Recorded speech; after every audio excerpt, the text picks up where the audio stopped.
What's going on, friends? It's Anton Daniels, and I gotta have a conversation with you guys about Tiege Hanley because you see how the sun is hitting me. This is no finesse, no makeup, no filters, no none of that. This is 100% Tiege Hanley. I use it in the morning as soon as I get up, right after I pray and brush my teeth, jump in the shower, and I'm hitting the streets because you never get a second chance to make a first impression. So even though they're giving you 40% off your first order, 20% off for life, even though you may get a free gift, forget all that, right? Because we would do this even if it was full price because it's worth that much. I'm in the streets, I'm kicking it with people, and I see Dusties everywhere. You don't want to be them. You want to separate yourself. And the way that you separate yourself is self care. Ladies get it for the fellas. Fellas don't wait for the ladies to get it for you. I'm about to hit the streets right now, and I'm feeling confident. I'm feeling great. I mean, I already got confidence, but to have that extra boost of confidence, knowing that you've taken care of yourself and you set yourself apart from all of the rest of the sheep that's walking around making bad decisions on a daily basis. And it's reflected in their actions. It's reflected in the products that they use. It's reflected in the people that they follow. And so if you're trying to level up, if you're trying to make sure that you look good, they're going to send you the pack. They're going to give you all of the instructions on how you're supposed to use it. Then make sure you get your Tiege Hanley. Again, 40% off your first order, 20% off for life. Get your free gift. Make sure you tap in with your boy Anton Daniels because Unc is never going to lead you wrong. I would never have you use a product that I don't use myself. Again, they've been rocking with me for a long time. Make sure you get your Tiege Hanley. I love you. I appreciate you. I'm going to holler at you guys later.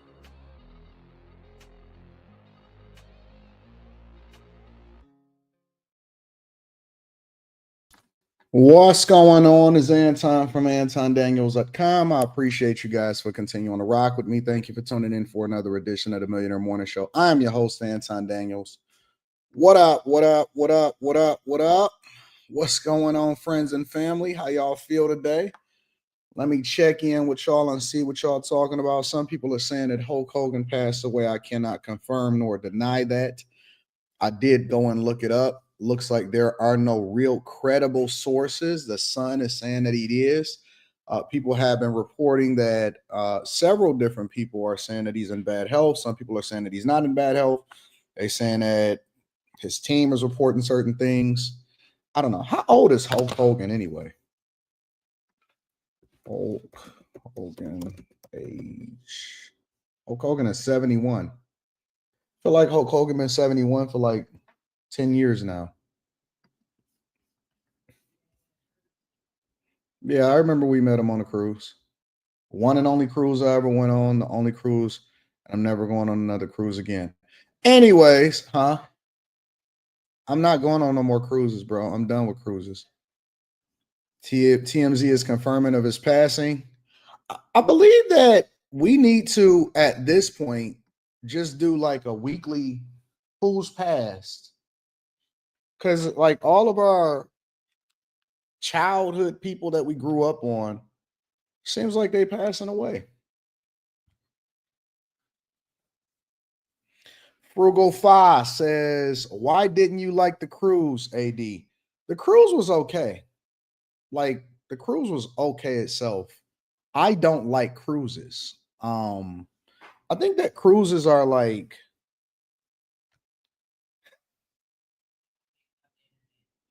that is a fact. One of the reasons why I don't want to do cruises is because I'm not interested in never being without great internet. I got to be connected all the time, 100% of the time. Somebody says 80 can't swim. No, I swim like a dolphin. I 100% can swim. I'm a swimmer, 100%. Me, all of my brothers swim. Real talk. That's the one thing that my parents, I remember when we was younger, the one thing that my parents ensured that all of their kids could do was swim. We all was swimmers. Um, grew up, my grandmother had a 9 foot deep, 9 feet, 10 feet deep pool in the backyard. And yeah, that in-ground pool. And we used to go over there on the summertime and swim. We lived at the recreation center, like the Johnson Center. Any of y'all that was raised in Detroit, um, any of y'all that was raised in Detroit, when you growing up, because I was born in '82, so growing up in the '80s and the '90s, we stayed at the rec centers. We stayed at the rec center, and the rec center had a 12-foot pool, 12-foot deep pool. it was literally like a movie. Like the stuff that we got into and the things that we did. I had a phenomenal childhood. I was at the Johnson Center. The Johnson Center was off of Chippewa and Cherry Lawn. Chippewa and Cherry Lawn. And we stayed at the Johnson Center. So we lived at the rec center every day. You know what I'm saying? You packed up. This was our morning routine and this, I mean our summer routine. You would wake up, you know what I'm saying? And the first thing that you did was if we wasn't hooping in the backyard, then we packed up and you would walk. And so it was about 5 blocks that way. And you walk to the Johnson Center. And that's how you knew every kid in the neighborhood. Most people don't even know people on their same block no more. We knew every kid, all of the families in the neighborhood because we would walk down to the Johnson Center. And so we would live there, right? And that's where they had boxing. We would box, we would hoop, and we would swim and mess with girls. Box, hoop, swim, mess with girls. No, I wasn't walking 5 miles. It was 5 blocks. We would box, hoop, and swim, and everybody in the neighborhood would be at the Johnson Center. And so, you know what I'm saying? Like all of the fun stuff, like teasing each other, getting thrown in the deep end. It was a 12-foot deep. We would see they would do a tread test, right? And so every day, if you wanted to swim in the deep end part, then you had to go do a tread test. And so we would see people almost drown trying to do the tread test. Oh, that joke was hilarious.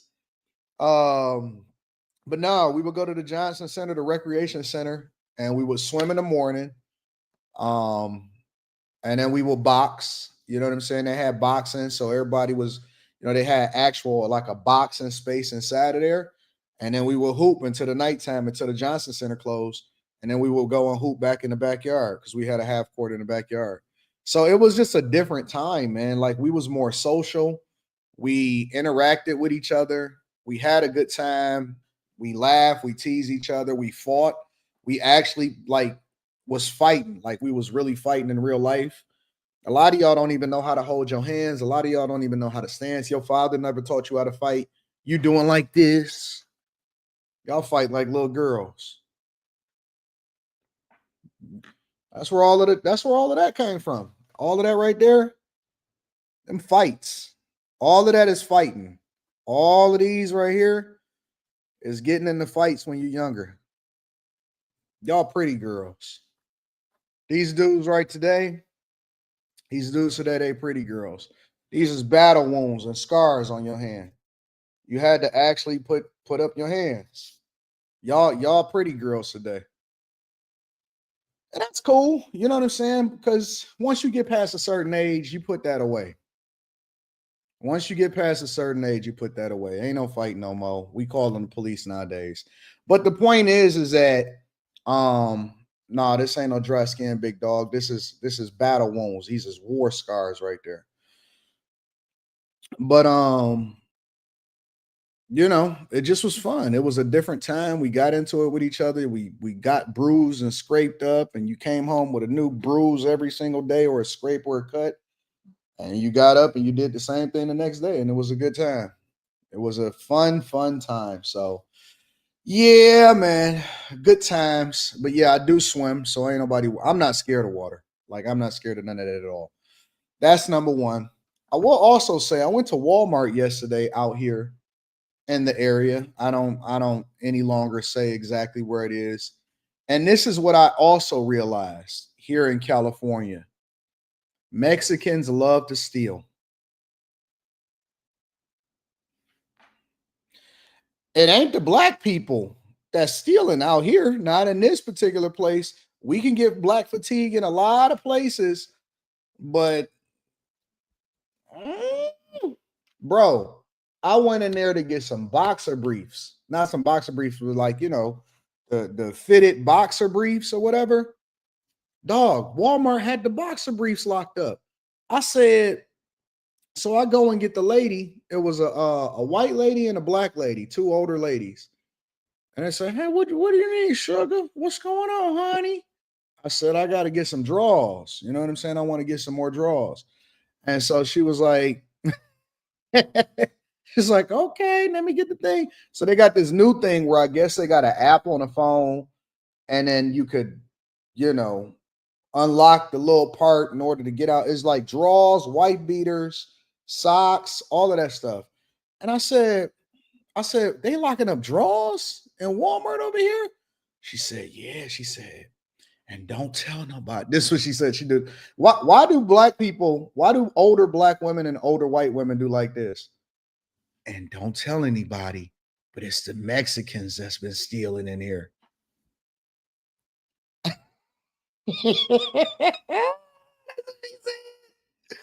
It's the Mexicans. They keep blaming it. They keep blaming it on us, but it ain't us. Every time we catch one, it's the Mexicans that's been stealing. I said, what was her name? Denise or something like that? Because you know they got the name tag. I said Denise. And the only reason I remember her name is because one of her associates came walking by and she was like, Dara. She said, that's not my name. Look at my name tag. They, you know, older women, they just belligerent. They don't care. That's not my name, sugar. Look at my name tag. I said, oh, Denise. Oh, I'm sorry. I'm sorry, Denise. Thank you. I'm helping a customer. Yeah, it's the Mexicans that's still over here. It ain't the black people. I said, they stealing drawers, Denise? Yep, they steal everything. So we just got to lock up anything of value. It used to be to where you could just go over there. She started talking loud again. It used to be to where you can go over there and just grab your drawers, grab your undershirts, and you could just go and pay. Then she had to walk me up there. She got it out of the thing for me, and then she had to walk me up to the register in order to pay for some drawers. I said, Jesus, good God, that's crazy. He said, but I know you good. You don't, I'm not worried about you. Have a nice day, baby. That's what she told me. How you know in Mr. 43TX?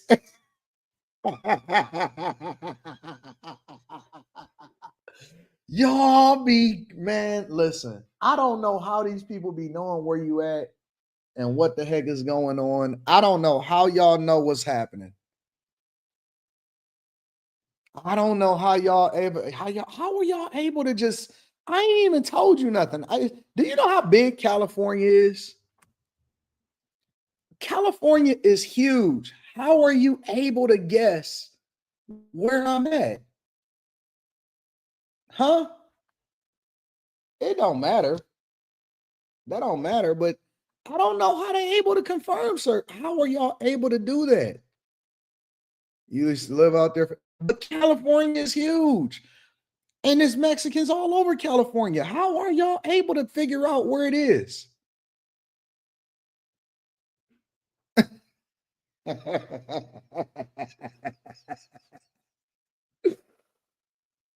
Oh,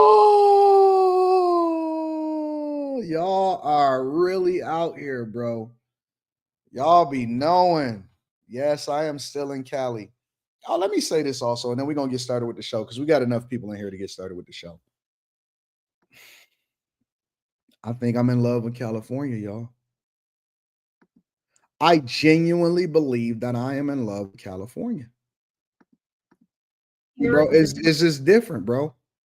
It's different out here. It's a whole nother man. Man, I dropped the top on a 911 yesterday on my way over to Walmart, and I'm just cruising. They show me love out here in California. Man, I'm telling you, bro, the weather is, because there's no humidity. It's just nice sunshine, 80 plus degrees, no humidity, drop the top. It's different out here, bro. It's a different vibe. I wish y'all politicians was better. And you know, when you out here, your algorithm, because of your location services, no matter what application that you get on, I jump on Instagram, I jump on TikTok, and all I keep seeing is people saying, I moved from California. I tried Atlanta. I tried to stay in Texas. I tried to stay in Florida. I just had to go back. Skip it. I'ma just endure the high prices. I'ma figure it out. Y'all, listen, California people, I'm gonna give y'all some credit right now. I'm gonna give y'all some credit. Y'all some hustlers because the way y'all housing is set up and the way y'all prices are set up and the gas prices and the grocery prices out here, y'all different. Y'all just said we gonna take the sunshine. I don't care if we starve. I don't care if we don't have if we got a bunk bed up, if it's 8 to a home in order for us to be able to survive, if we got a room up together, we gonna figure out how to stay in this California sunshine. I'm turning into a California raisin every day. I got a new tan. I look at myself in the mirror and I just be darker and darker, just turning into a chocolate face. Just going darker and darker every single day. It's different. It is, bro. It's really, really different. It's different, bro. It's different. Los Angeles, not Los Angeles, California is different, bro. It's a whole nother vibe.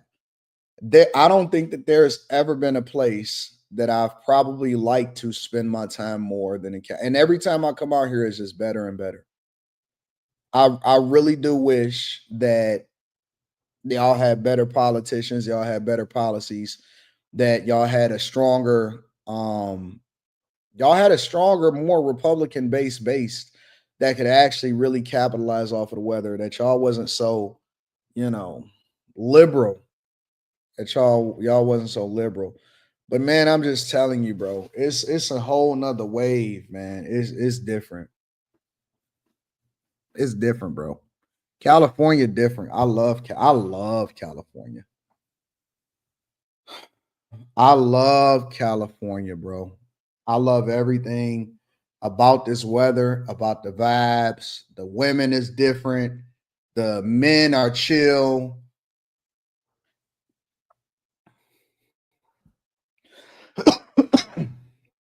It's a vibe, bro. It's a vibe. Damien said it's just too expensive.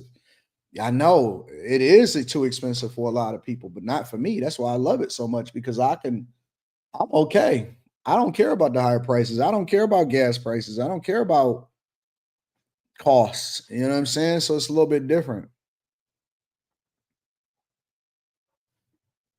North California is a little cooler than Southern California, especially in the wintertime. That's one of the only reasons. It's the weather. I'm a tropical man. I don't mind the winter, but I am a tropical man. Real talk. I'm a tropical man. And you know what else I notice about California? You know what else I notice about California? Y'all don't have no huge bugs out here. I got spiders. They got spot. See, that's the thing about Texas, Houston, and Florida. Y'all got them flying roaches. You know what I'm saying? That's a deal breaker for me. That's a deal breaker for me. Y'all keep calling them water bugs. No, that's a roach. That's a roach. That's a roach. You keep calling them water bugs. That's a roach, bro. That's a deal breaker for me. That is a deal. That's one of the main things. I can deal with the humidity. I can deal with a lot of different things. But y'all got roaches, bro. Y'all got some wildlife out there. And it's in Miami, it's in all of Florida, it be in Texas, it's in all of that. And that's a deal breaker for me. Y'all keep calling them palmetto bugs. No, that's a whole roach, bro. And they big too, because they don't get killed off in the wintertime. In Georgia, yep. I can't do it, bro. I can't do it. The bugs, I'm not built for that. That's a deal breaker. I can do a lot of things. I could do cold weather. I could do a hurricane because I can jump on a flight, right? I can do, you know what I'm saying, tornadoes. I could do a lot of things. I can't do a roach, bro.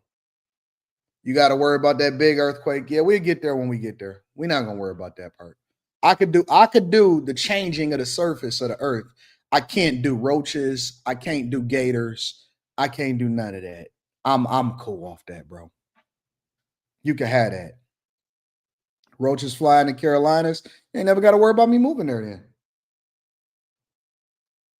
You ain't never got to worry about me moving there. Real talk. That's a deal breaker. If I see a roach, I will shut the whole. I will move immediately. Like the only reason that I read reviews of like Airbnbs and hotels is I'm looking for the review that say that they got a roach problem, they got a bed bug problem, they got a something, anything like that, any insect infestation. That's a no. I will downgrade. I will go with the lower version if it's any.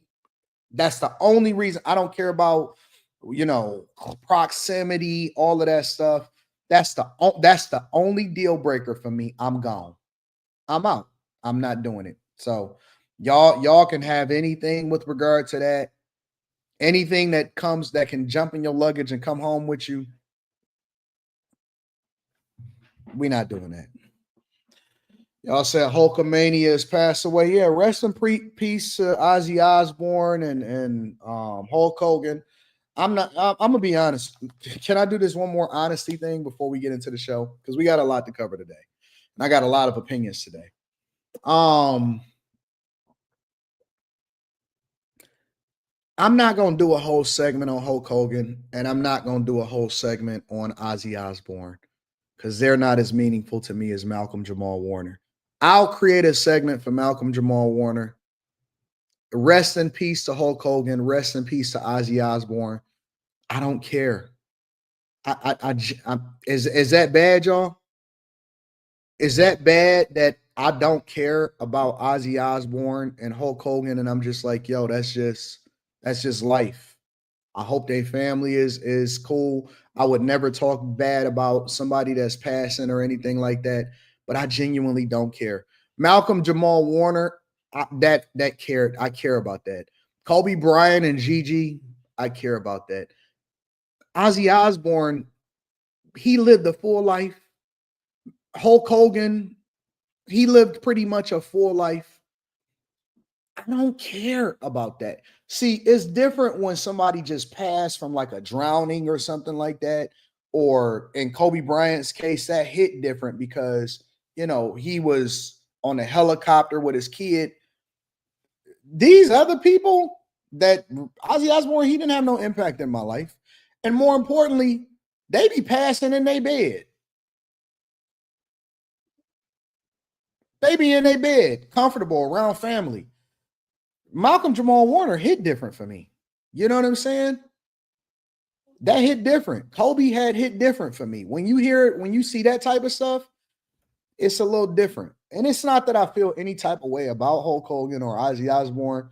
I think that they was significant people in the culture or whatever, but I just genuinely don't care. When somebody dies of an accident, Malcolm Jamal Warner got swept up by a rip tide or rip current and, stuff like that. That's different.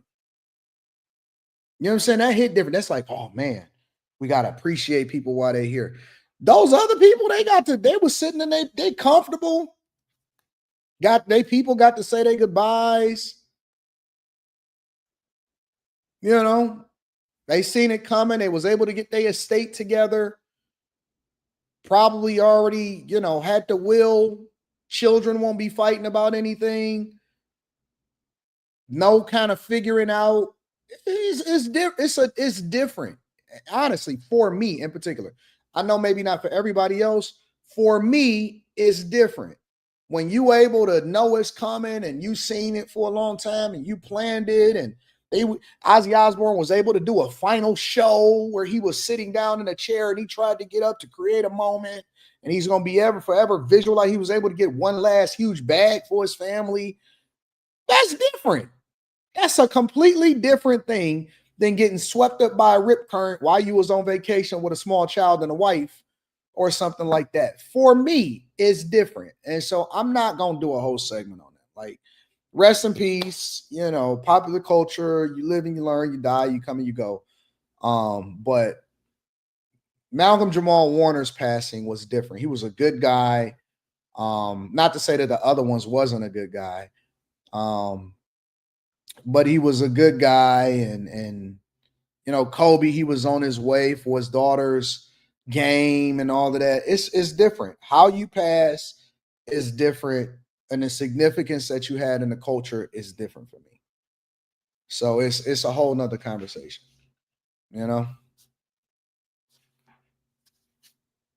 when you don't expect it and somebody just passed, that's a whole other conversation. Anyways, let me go ahead and acknowledge y'all. I want to go ahead and hit the super chat so we can go ahead and get it popping. Yep, it's confirmed. Just got the notification that it was confirmed that Hulk Hogan passed away. So you said AD, is it because Kobe and Malcolm were young? No, I just think that they had a more. I grew up understanding that the Cosby Show had a greater impact on culture and how we were supposed to come together as family. I grew up in an era where I seen the passing of the torch from Jordan to Kobe. You know what I'm saying? And then I seen Kobe evolve and overcome obstacles and a culture of being accused of things and then going on to becoming an icon and a great father and all of this other type of stuff. They both had girls. They had all girls. They didn't have any boys and stuff. I'm a girl dad, So when I think about the cultural significance, it's more meaningful to me when a Malcolm Jamal Warner or Kobe Bryant, you know what I'm saying, is no longer with us, because it's like, man, he had so much life to live. He was just getting started, his business advice and all of that stuff. It was a shock to the system. You know what I'm saying? Versus, Ozzy Ozborne. Yeah, I never listened to Ozzy. I mean, I understand he had a great cultural significance. He passed in his bed. He knew it was coming. They said that Ozzy Ozborne was supposed to be gone a long time ago. And, Hulk Hogan, like, I wasn't a huge wrestler. I'm not a huge wrestling guy. I understand that Hulk Hogan has some significance in the culture, but he was over 70. These niggas lived a full life. So it's just different, in my opinion, of the role that you played and how we was growing up. I want to give a special shout out to my guy, Mike That Dude. Thank you, Mike That Dude. Also want to say good morning to Spencer Campbell, says looking forward to a great show. Thank you, Spencer Campbell. Let me acknowledge the super chats. Just became a bag chaser. I will have a profile picture right by the weekend. Shout out to the new bag chasers and the Patreon members. Make sure y'all tap into the Patreon. Link is in the description. Anton, the cruise got better with their internet. I stream from the cruise. I don't want to go on the cruise. It's not just because of the internet. If I go to a place, I want to go to a place. Man, look, I got so many thoughts in my head. If I keep on talking about my thoughts, then we're not going to get started with the show. My daughter was telling me that we might have to go to Kenya for a competition. I said, no, we not. You're going to have to throw that match. But Dad, if I win today, we might have to go to Kenya. I said, we might have to throw that match. I'm not interested in going to Kenya. But, just showing love to the platform, says Drew. Thank you, Drew. Manasseh J. King React says, I got to hold myself accountable about the Jacksonville, Florida police. While I believe the driver escalated it, there was no reason to be overly physical since he wasn't violent. Shout out to the lead for breaking it down. Oh, lead broke it down. Shout out to the lead attorney. Spitting Fire All News says, going to the fight this weekend, Clarissa Shields. No, I don't think so. I don't think I'm gonna make it, because I'm not there. I'm in California. You know what I'm saying? So I usually go to the Clarissa Shields. Somebody said, dang, what's wrong with Kenya? I'm not doing it. I'm not doing it. I'm not going to do that this morning, because then y'all going to be feeling some type of way, because nothing is wrong with Kenya. I just don't have a preference for going to Kenya personally. I've never had a desire to go to Kenya. All right. Nothing is wrong with Kenya. Shout out to all of the Kenyans out there. Shout out to everybody. Ubuntu and them. Shout out to all of y'all. I'm just not interested in going to Kenya personally. Mike Will 2123 says, AD, why haven't you spoken on Obama saying our boys need gay men dads in their lives? That's something I thought you would talk about. Seems like thoughts.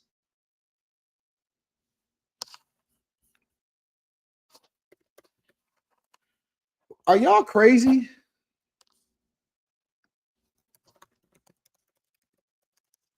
Are y'all crazy? All right, here, let me help y'all out real quick, okay?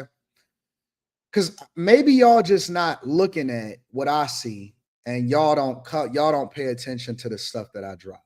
Why do people always say that I'm running from something? Huh? Anton Daniels, 99,000 views 4 days ago. I had a gay professor that I admire. They get sassy with your boys. Anton Daniels, Obama, 136,000 views. Anton Daniels. We talked about it on After Hours. Anton Daniels. Anton Daniels. I also talked about it on here. Like, what else do y'all want me to do? How much more coverage can I give it than I've already given it? What else do you want me to show? How am I running from Anton? You ran from the Epstein. No, I didn't. I covered it extensively on all platforms. How much more do y'all want me to cover? Just say that you don't tune in as often as you should to get my take on it. I talk about everything, anything popular culture that hit, I talk about it. Nobody runs from anything. Why would I run from that? What is there to run from? What is there to run from? I covered it over and over again. We talked about it on the panel. We talked about everything. Right or wrong, I cover it. They call me Mr. Bibbs, says just a little port from Chalmers and 6 Miles. Shout out to Call Me Mr. Bibbs. Just shout out to you. You said that just a little support. Okay, I got you. BTS show. Shout out to BTSI show. Says good morning. Salute to the chaser. We lost 3 icons this week. Malcolm Jamal-Warner, Ozzy, and Hulk Hogan hours ago. Just want everyone to spread love to everybody. Facts. Hulk Hogan dies at 71. Says poor legacy. Shout out to poor legacy. More than mellow says Cali is so expensive. I'm too poor to move out of state. I've lived in a house with 3 couples paying $750 each, but Cali is ruined for 20 years. That's an interesting take. Magnificent Gaming says, emailing you a video. I promise you're going to want to see and show this immediately to my YouTube name. My YouTube name is in my email address. All right, I got you. Bet. Mike Will says, I stand corrected. My apologies about Obama, but AD, that T Grizzly heating up. Don't run. What is wrong with y'all? I talked about why.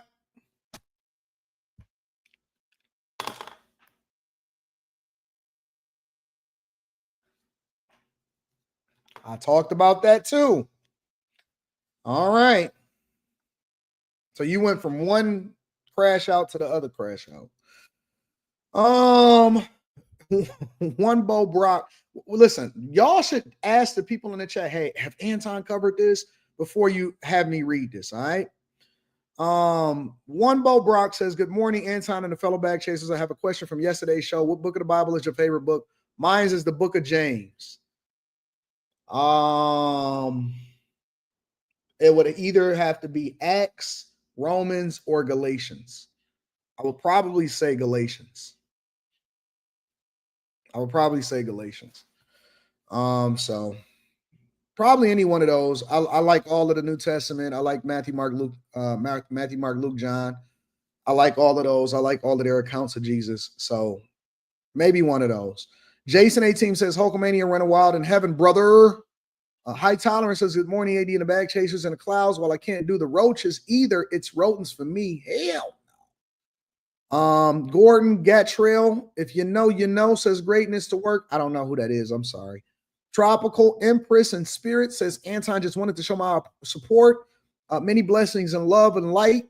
I love you. I appreciate you too. Covington says it's pronounced Johnny. Johnny Covington. So why you ain't just spell it Johnny? What's wrong with y'all mothers and y'all fathers that name y'all? So that's what. So your mother and your father named you Johnny. I'll just be calling y'all the name that I recognize in y'all chat. Y'all, I just say, hey, Covington says, y'all parents thinking that y'all was doing something sweet. Yeah, we gonna name him Johnny. Jhauni. What was wrong with y'all parents? Why y'all don't talk to y'all parents? Hey, mom, why you name me Johnny? Like why they couldn't give you the regular name? That's your parents' fault. Don't blame me because I ain't trying to pronounce that. Me University says Hulk, Ozzy, Jordan, Cosby TV, United Gen X folks. Christopher Mayberry says, hey, do you know they claim you an African prince? You're not going home? It will be a remix to come into America. You ain't listen, man. You ain't never Rita and Leslie yesterday trying to convince me, oh man, why you don't want to go to Kenya? We want to see the world. I said, nah.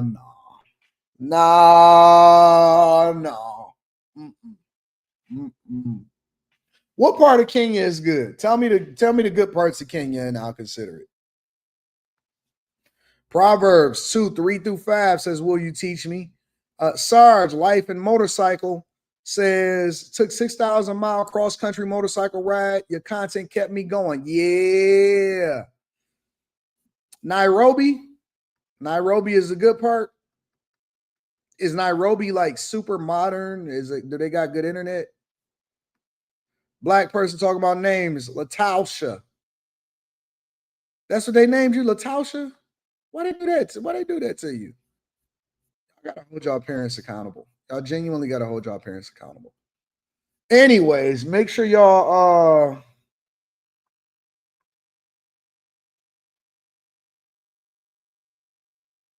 yes, but not good internet. Oh, if they ain't got good internet, I'm not going.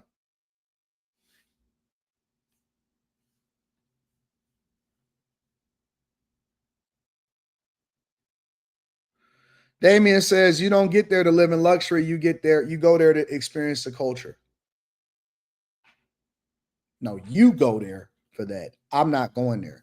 When I went to Tokyo, I stayed at, what do we stay at? The Ritz? Rita?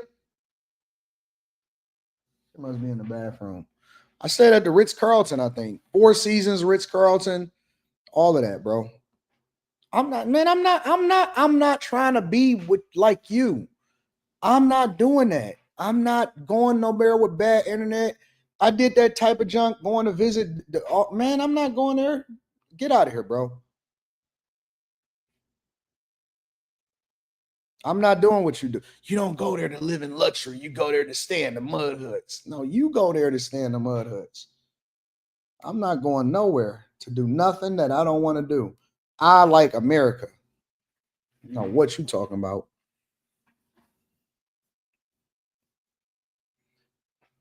AD, you can invest and own your own country. I do invest and own my own country right here in the United States of America. Just got a tax bill for all of my properties that I'm building on. We doing just fine over here in Detroit. We good. I don't want to invest in y'all country. I invest in America. That's it. America. I'm American. That's it. I speak American. I invest in America. That's all I care about. All of that other stuff, you do it. You go invest in a place where they could just take your land and your property, and then they beat up on white people and stuff. I don't like that. I would never invest in the WNBA. Let's get into the show. Make sure y'all hit a like for the algorithm. Subscribe to the channel and turn on your notifications. All right. So I heard that the Jacksonville guy, the guy that got beat up by the police, I heard that he was out speaking out and that he had something to say and that he was standing next to Ben Crump. Let's deep dive into it. Make sure y'all hit a like for the algorithm, subscribe to the channel, and turn on your notifications, y'all. Today, we are hearing from the man who was punched by a police officer during a traffic stop in Jacksonville. CBS Miami morning anchor Betty Wynn is here. And Betty, that man was joined by his family and civil rights attorney Ben Crump. Yes, that's right. Just over an hour ago, in fact, we got our first look at 22-year-old William McNeil Jr. after his violent arrest that you see here. It went viral. And he stood next to his parents while his attorney stated that some of of his injuries are permanent. Now, his chipped tooth was still visible as he very briefly explained what happened. That day, I just really wanted to know, why I was getting pulled over and why I needed to step out the car when I knew I didn't do nothing wrong.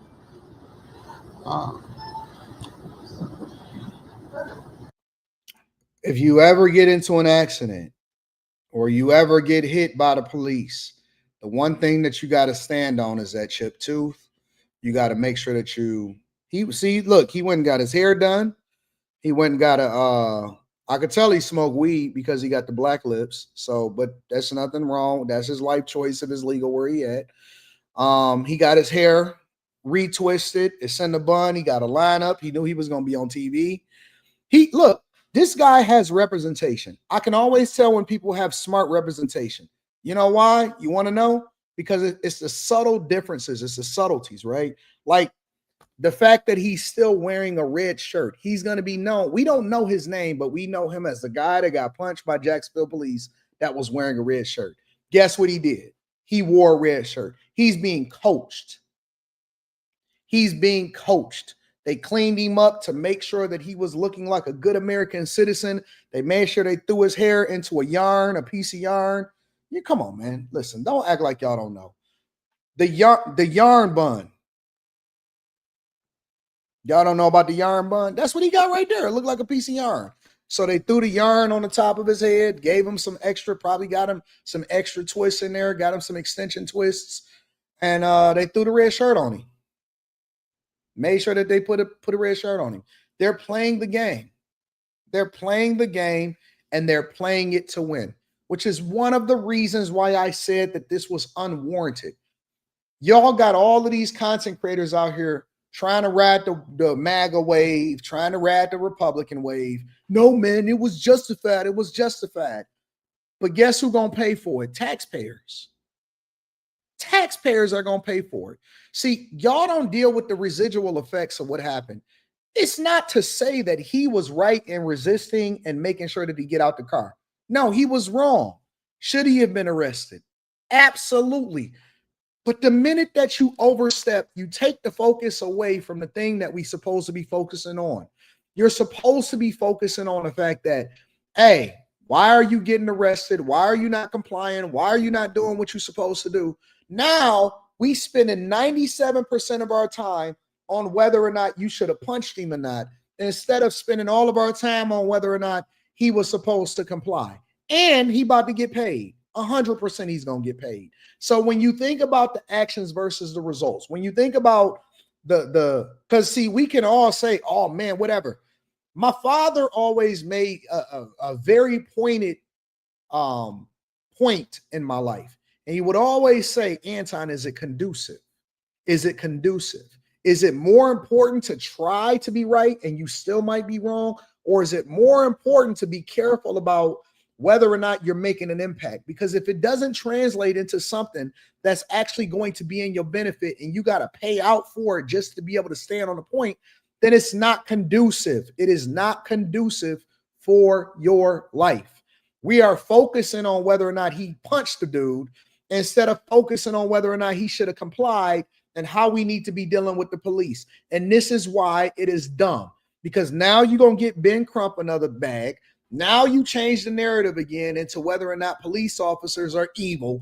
Now other police officers got to deal with the fallout, because when they go and pull somebody over, you got an influence and they got a reference point of whether or not they can get punched and get a lawsuit, or they can yell at the police because nobody respects police officers because you got one person that's being overly aggressive. And now this is the culture. The culture is what it is that we stand on and we promote the most. So when I say whether or not something is conducive, whether or not it's logical, whether or not you justified and do it, he did not have to punch that kid and knock his fucking tooth out.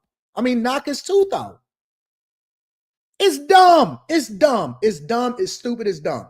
You know you got the body cam on you. You can see the dude got the recording device up on it. You can see that everybody got their body cams on, and you gonna be the idiot.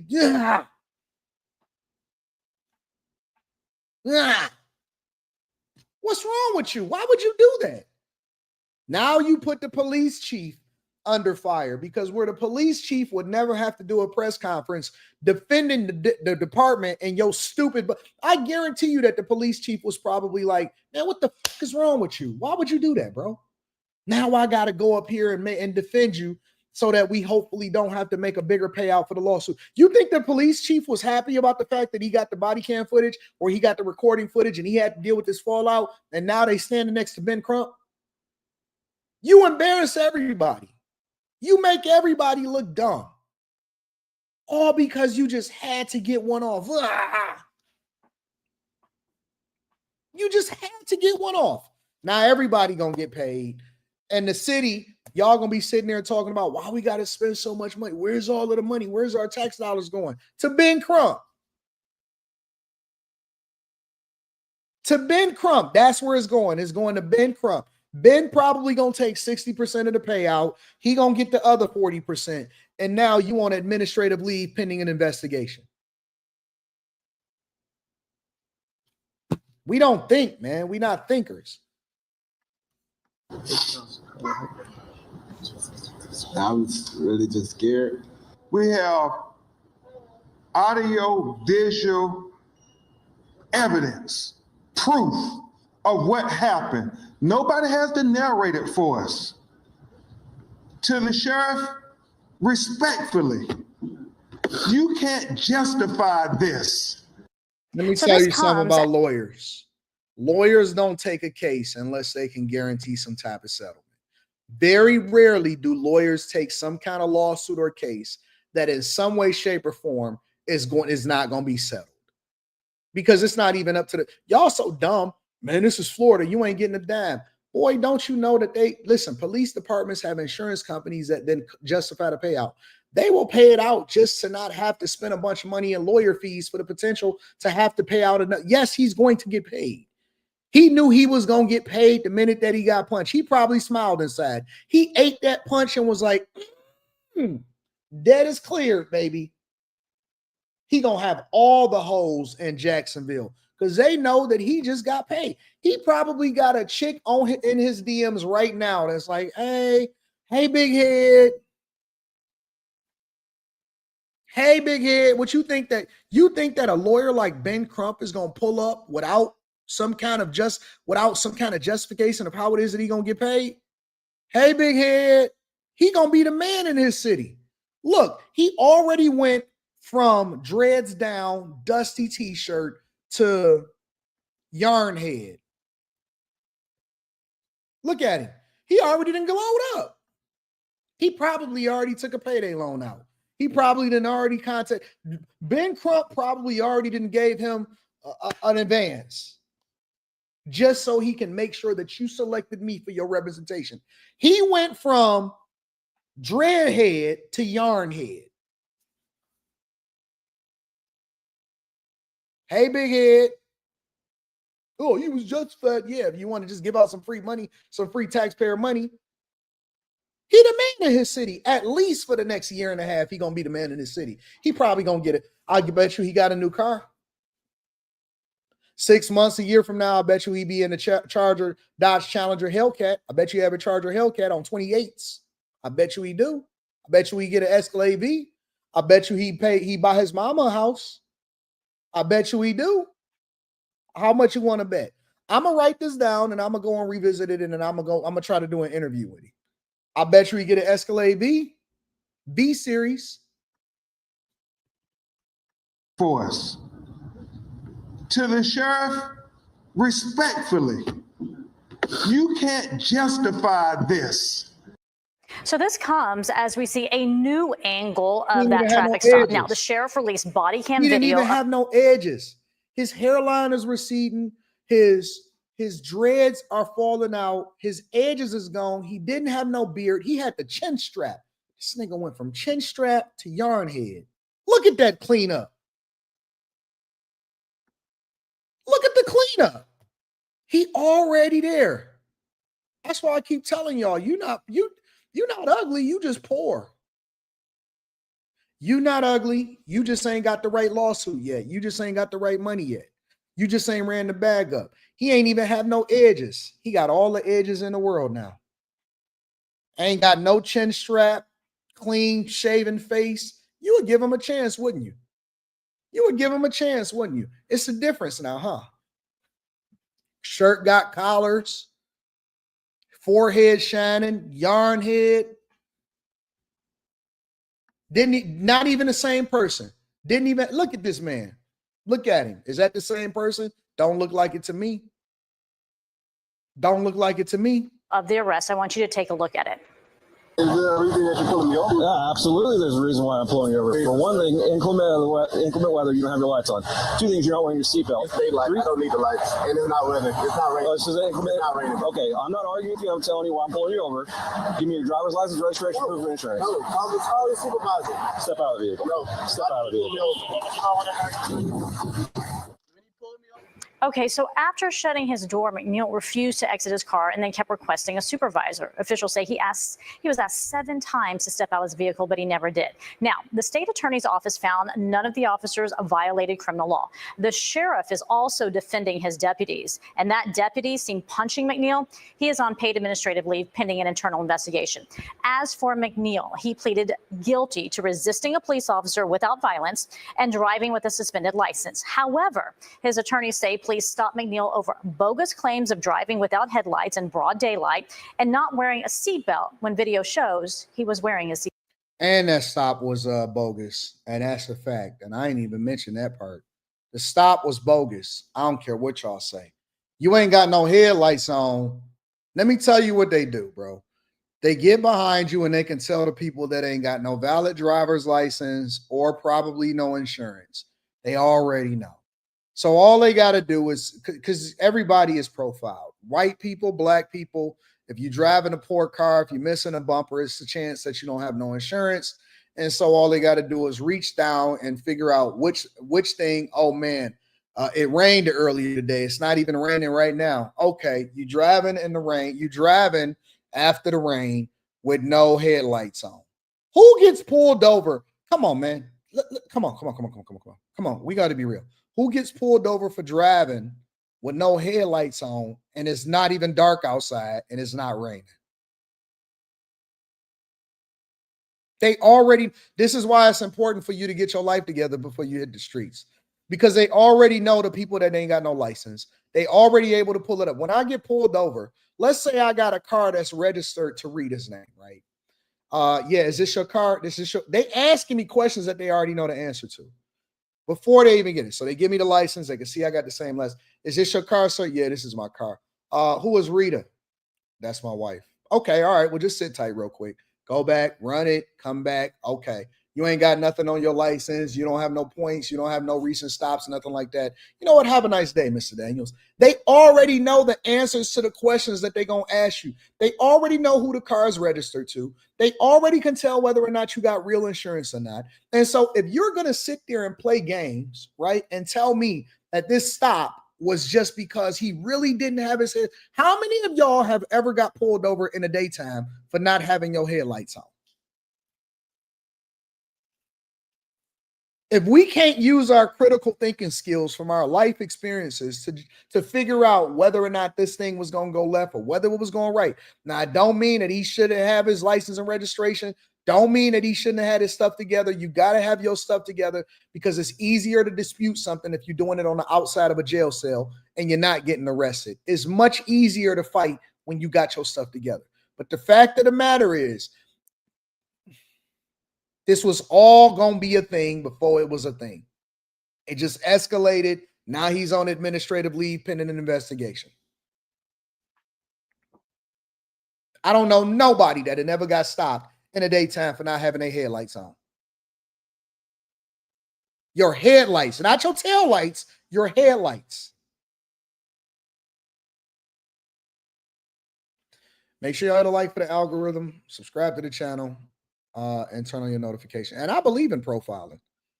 I believe that's the best way for you to catch criminals. It's because you got to figure out who's not doing what they're supposed to do. And usually when you run them, you can tell, oh, you got a warrant out for your arrest. Okay, come on, get these cuffs. Let's get on up out of here. Gordon Gartrell was Theo's shirt, AD. Gordon Gartrell was Theo's shirt. All right. Appreciate you. Ghost of Cryptocurrency says, what's on your wall moving, AD? Nothing. Ain't nothing on my wall moving. Money. AD, welcome to Cali, says Kisme Grits. Glad you are here. You're here. We need more patriots like you. We're behind enemy lines. P.S. If you're gonna stay out here, the beard must come down a little. Never. Listen. You're never going to take my Kingsley mane. You're never going to take my Kingsley mane ever. Never gonna get me to cut my beard down. You get me to line it up, I ain't never cutting it though. Never, ever. Whiskey Pierre says, Anton, sir, shalom. Anton's black card is revoked. Hold on. Let me see this. AD's black card is revoked if he doesn't know Theo's shirt. Take it, nigga. I don't care. You can have that bad credit. All black card mean is that it's diabetes, bad credit, and a baby mama that you don't like, and child support. What's so great? You can have a black card. I got a Sapphire Reserve. I got an Amex Reserve. I have a Marriott. You can fuck a. When the last time I cared about a black card? You can have that. Your black card is revoked. I voluntarily surrender it. You can have that black card. I don't care nothing about no black card. Black card is revoked. Okay. What else is new? Why? Because I know how to speak proper English. I'm confused. He was driving on a suspended license. When that happens, cars get towed, which means you have to leave the vehicle. Hello, Brando says, bro ate that punch like a G. I'm not sure he blinked. Yeah, he's seen it coming. Chris Will says, Anton, Trump said he doesn't want to support. He doesn't want my support because of Epstein after I've been rocking with him for at least 10 years. Also think your take is terrible and it is helping evil win. Still rock with you. I don't even know what you're talking about. You said Trump said he doesn't want your support. Chris Will, does Trump know you? I didn't know Trump was going to be up for re-election again. Molly says he's going to take his lawsuit money and open up a business in Atlanta. What kind of business is he going to open up, y'all? 392Q says, is people saying they'll fix his teeth for free. Yeah, just for the advertisement. Everybody think they got rights until they get rights. Play stupid games, win stupid prizes, attitude ain't got black folks nowhere yet. Yeah, he's actually going to win a pretty significant prize. He'll probably be a millionaire within 6 months. That's the prize he won in this situation. AD, you're off on that one. The weather was overcast. Oh.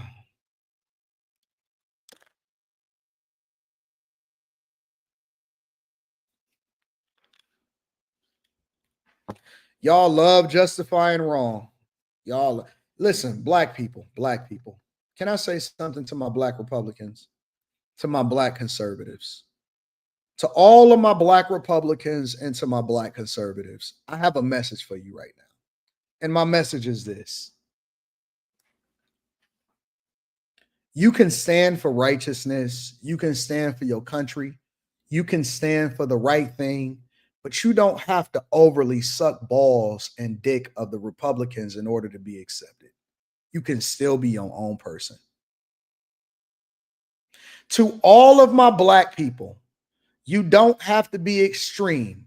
You don't have to talk the way that other people talk. You can be comfortably you, but still hold on to your values.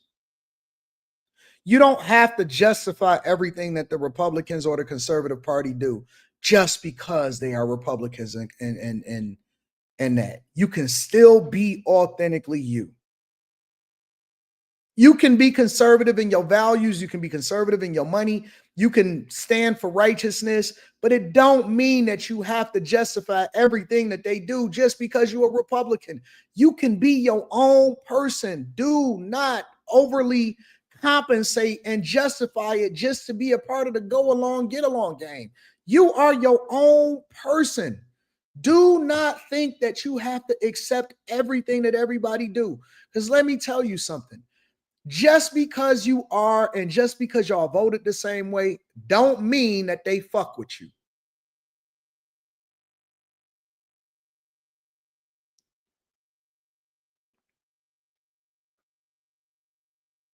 It's some other things that they may not necessarily like about you that they disagree with you. While you trying to agree with them on everything, they not agreeing with you on everything that you're doing. So I just want you to be clear. You, at the end of the day, I'll give you a good example, right? There's some women that are conservative.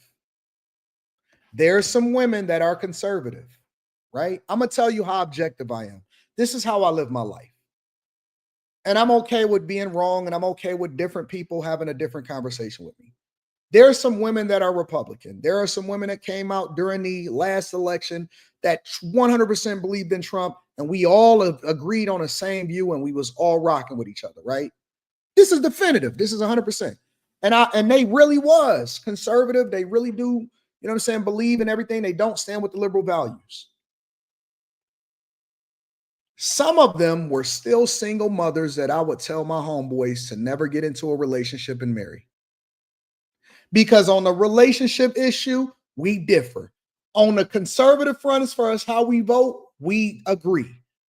I am not going to agree with her just because she a Republican or just because she voted for Trump or just because she's conservative that my homeboy is supposed to simp out for and take care of her children.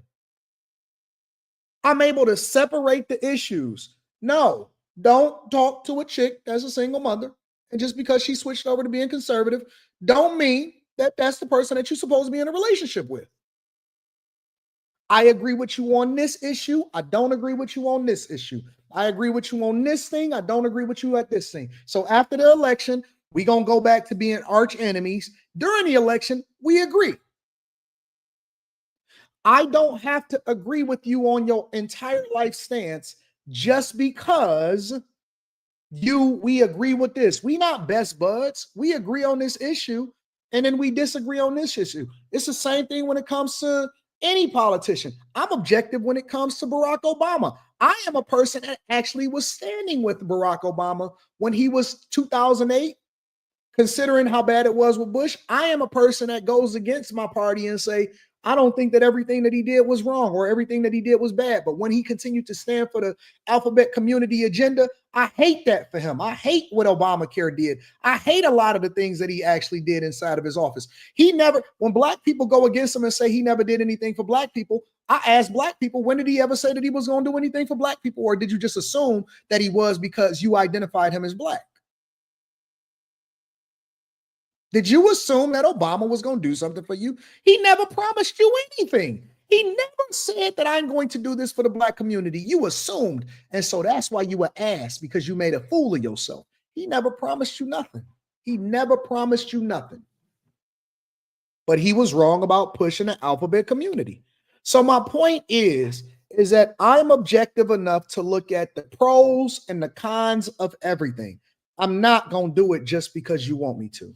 I'm not going to rock out with you just because you want me to. I may rock out with you on this issue, but trust and believe when it comes to that other issue, we might not see each other eye to eye and we might go in a different direction. And it is what it is. So for all of my black Republicans that are now finally being accepted into a group that you more closely identify with, I am warning you. I am telling you. I am warning you and I'm telling you, because I don't want you to get your feelings hurt when you don't get invited over to the cookout with them people over there.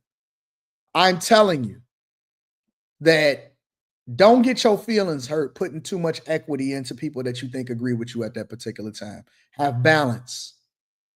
Be able to look at it and say, you know what? That may not make sense for me, but that may not make sense for me either. I'm going to have to figure out how it is that I'm going to move in this space. Don't think that just because you got accepted in November, that in December, it's going to be the same way for you. It just depends on the circumstance and the issue, right, dog? All right? Hopefully you take that. Hopefully you take that and you do something with it, because I don't want you to get your feelings hurt, bro. I don't want you to get your feelings hurt. All right?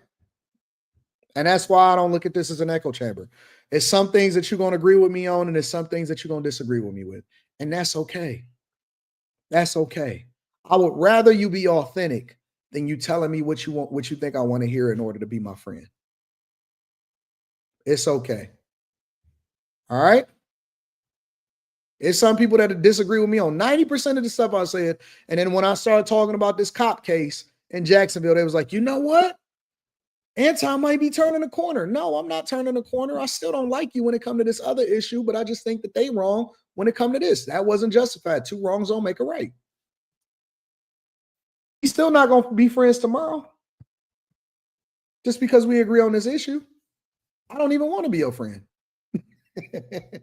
That's how objective I am. You know, if you're not a bag chaser, I don't want to be your friend. Tone Scone says, I wasn't ticketed for it, but I definitely was stopped for no headlights in the daytime, and it was not raining and only an overcast. Just like following too closely, it's just another way to pull you over. Shout out to my dog over there in Chicago. Dietrich Smith says, brother AD, you are correct. Just because you voted the same way doesn't mean they rock with you. Well said. That's the way I think. Mr. Joe says, nothing to do with politics, big dog. Just presented the reason why they pulled him over and he used the state law to substantiate it. Crown Me says, 32 years old today. Happy birthday. Just wanted to show my appreciation for the game you give. Go check out Victoria Gardens while you're in. How you see? I didn't say I was there. I didn't say I was in IE. Nope, I never said that I was in that particular area. He presented two different things, but we'll get there. We'll get there. Make sure you hit a like for the algorithm, subscribe to the channel with turning your notifications. This is a story that I think that it was important for me to share. I covered it a little bit and I didn't get a chance to cover it fully. I didn't get a chance to cover it fully, but I think it's worth the conversation. 3 Florida teens were sentenced. And as of today, when you combine all of the sentences that they got to do 9 life sentences. They got to do 9 life sentences amongst all 3 of them. It's such a sad story, but it's a cautionary tale for your little bad kid that keep on, being in the streets. It's a cautionary tale. Now, 2 teens will spend the rest of their lives in prison for a triple murder in Marion County. Robert Robinson was just sentenced. Taj Bruden learned his punishment this morning. Both took a plea deal in the case. Fox 35's Marie Ettinger is hearing from the families of the people who were killed. Family members spoke often through tears. The judge addressed these crimes too, calling them heinous and saying he didn't see any other possible sentence he could have given. As painful as it is to say, I hope, may God forgive me, that the boys who did this are haunted every day by what they've done. An emotional day in the courtroom, and gasps when new details came out about cell records showing the murders may have been premeditated. If we bang Sosa and Layla, you have to shoot the in the trunk. Bruden was going to knock off like Hoda. Okay. Did he explain to you what he thought that meant? I believe he explained that to the other deputy or to the other detectives, but basically he said to kill him. Court documents had revealed before the kids in this. So you got 3 teens getting into trouble out here in the streets in Florida. Now look at the guy that's at the bottom of my screen. I'm going to be real. I'm going to be so real with y'all. It's going to hurt you today. Look at the guy that's at the bottom of my screen. What I want y'all to learn how to do, and this is what we do on the Millionaire Morning Show. We profile, we look at the details, and then we make our own decision, right? Because a lot of people don't really know what to look for, and this is what makes me special. This is why I'm special on the internet, because I'm able to pay attention to the details and pull out certain things. It's not just that they're teenagers arrested at 12, sentenced at 15. One of the boys is going to be doing at least 40 years. He was pleading. The other 2 was doing multiple life sentences. It's not that. Look at the hair. Look at the profile. Look at the lips. Look at the fact that they are YNs. I'm going to rewind it really quickly to the man that was pleading. And I want somebody in the chat to tell me, what do you see? What do you see? Tell me what you see in this picture, in this conversation where this man is reading to the judge and crying out about all of the different things that he's got going on and that they need to be sentenced to the maximum. Y'all tell me what y'all see in this picture.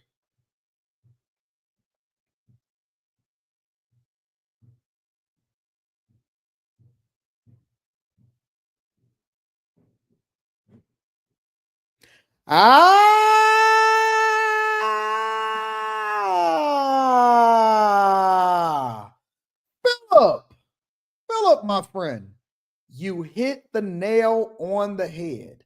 One of the people that they killed, the girl on the shirt, that is correct. One of the people that they killed was this young lady right here. Her name was Layla. 2 arrested for murders, 3 Florida teens, 3rd suspect. This was her right here. This was one of the girls that they told them to kill inside of the car. Yes. Yes. This was one of them. This was his daughter. If you look back at his shirt, come on, I'm going to help you out. I'm going to help you out. If you look back at his shirt, bam, what do you see? You see his daughter, who was one of the victims that they took out in this whole killing spree that they had going on. They had a snow bunny in the car with them, a young snow bunny. Yes, they did. Yes, they did. Anton is able to use his detective skills and put it together. This is the first thing that I've seen. I'm looking at it right now. I just realized in real time as he was reading, I look at the screen and I say, wait a minute. And then I looked over at the bottom and it says Layla Silvernail's grandmother. It said Layla Silvernail's grandmother right down there. I went over there. I threw it in Google. Went and pulled up the picture of Layla Silvernail. I already know Layla Silvernail is a white girl. I already know it's a white girl. That means that your daughter was, slumming it out, or your granddaughter was slumming it out, hanging out with YNs that she shouldn't have been with. And let this be a lesson for people that got daughters, daddy's girls. Put restrictions on your kids. Don't let them ride in the car with YNs. Don't let them ride in the car with YNs. I know all of my daughter's friends' parents. I know them all. I need to know the parents. I need to have their phone numbers. I need to know where they live at. I'm coming in the house to do an inspection and a quick walk around. I want to know if you got pets. I need to see your hair. I need to know everything. I want to know everything. I want to know everything because they don't, man, I'm telling you, go ahead and let your daughter have diversity, equity, and inclusion friends. Oh, just because his hair is spiky, just because he got dreads, just because, he may talk a certain way, just because he come from a bad environment. Nope. Damien says, Damien, you really in this joint. You love it. Sounds pretty controlling. 100%. That's what fathers are supposed to do. It's called protection. You new age niggas, y'all call it controlling. Stop controlling her. We call it protection from where I'm from. We call it protection. We don't call it controlling. Go ahead and let your little girl hang out with a little YN and see what happened to her. Let her. Go ahead and let her and see what happened to it. You said you can't go out with him. I hate you. I know, but you're going to hate me from inside of your bedroom looking at your iPad. Then you are going to be looking at me riding inside of this white Cavalier where they killing niggas. Go ahead. And listen, I don't care. I don't care if you hate me. I don't care if you throw a tantrum. I got a remedy for that. It's called a belt. Where my pants at? I need to get my pants. I got a remedy for that. We can fix all of that. That's an attitude adjustment from where I'm coming from. From where I come from, I believe that is an attitude adjustment. It's important for me to adjust an attitude because I don't like the way that you reacting to what I just told you to do. It's called an attitude adjustment. What's up, Les? How you feel? You feel good? See, my daughter's right there in the house with me. We go everywhere together. Taekwondo competitions, I'm there. Where is it at? Oh, we'll be there together. We're going together. As a family, I'm going together. I don't care what it is. I got to go and buy a Starlink internet in order for me to stream effectively wherever I'm going to be. Okay, well, we Starlinking it up. We going to Starlink it up. We can do anything as long as we go together. We move in pairs. We move in pairs. We going to make a decision as a group, as a friend group. I'm as nice as you allow for me to be. Go ahead and let your Layla Silvernail go out with the YNs and see how that play out for you. With dudes, that's his fate was 9 life sentences. The question is, who's going to be the victim?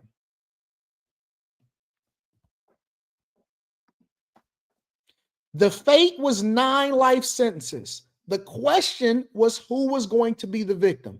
Somebody had to die in order for them to get the 9 life sentences. The question you have to ask yourself is, do you volunteer your daughter as tribute?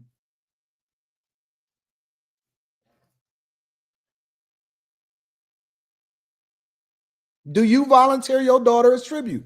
They gonna call. You know what boys do? We call until we get something. We shoot until we land. You know how they say shoot or shoot? That's what young dudes do too. When they say, hey man, you got any hoes? When we was younger, hey man, where the hoes at? All right, let me go through my phone or let me go through the Rolodex and see what's happening. And if Keisha don't answer, Shaniqua gonna get the call. If Shaniqua is busy, then we gonna go over to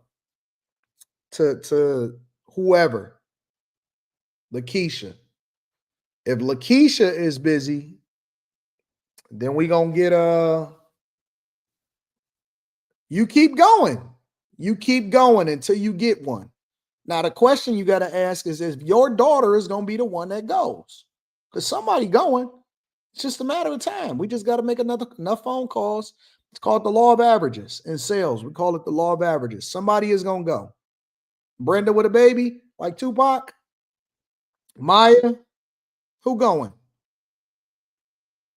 It's just your turn. It's just your turn. Are haunted every day by what they've done. An emotional day in the courtroom, and gasps when new details came out about cell records showing the murders may have been premeditated. If we bang Sosa and Layla, you have to shoot the in the trunk.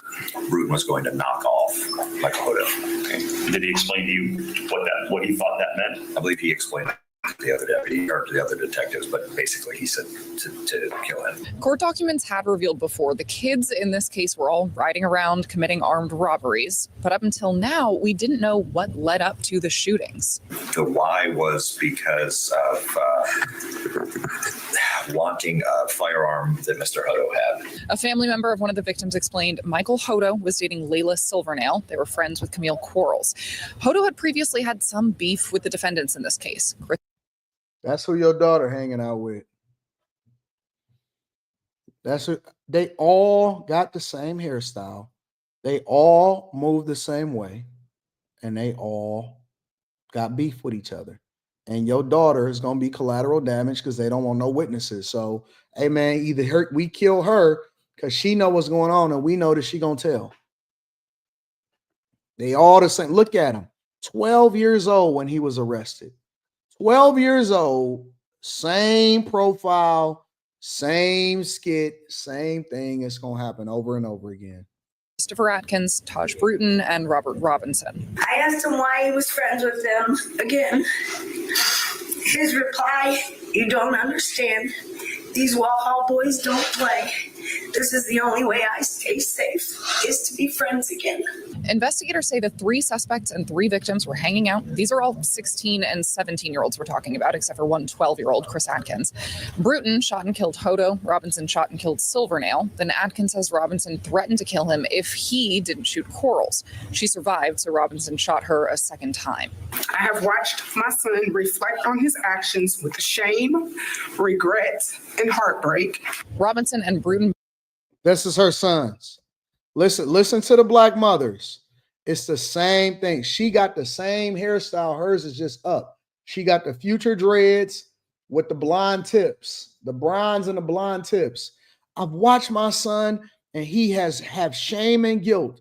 She pleading for mercy for her son. Your son is a monster. Your son is a monster. Y'all all the time are raising monsters. Your sons are monsters. And it's always saying that my son should be free. Why? So he can go out there and kill somebody else? So he can knock over some other innocent person? So he can kill another white girl? Nope. No. No. No. It's always a mother, never a father in the picture. Never a father in the picture. Father ain't nowhere to be found. Mother is on the stands reading a plea, trying to get the judge to have some leniency so he can get throw him under the jail and put him away forever. Where's the firing squad at? Always, every single time. Every single time. This is nothing new. This is the profile. This is the blueprint. Actions with shame, regret, and heartbreak. Robinson and Bruton both pleaded no contest. The judge says they'll spend the rest of their lives behind bars. I'm not going to make excuses for it or blame anybody but myself. I just want to apologize. Atkins pleaded guilty to murder and was sentenced to 40 years in prison, the mandatory minimum. I think that is the best justice that we could have hoped for. The only reason he got 40 instead of life, the only reason that he got 40, this little demon right here. Apologizes. Atkins, the little demon, is because he was 12 instead of 17. That's it. It's the only reason he got 40 is because he was 12. They gave him the minimum sentence because he was 12 years old when he killed somebody instead of the other one.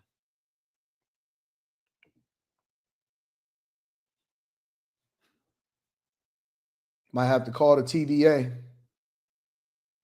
Might have to call the TVA. Nope, that's not a government agency. That's straight from Marvel.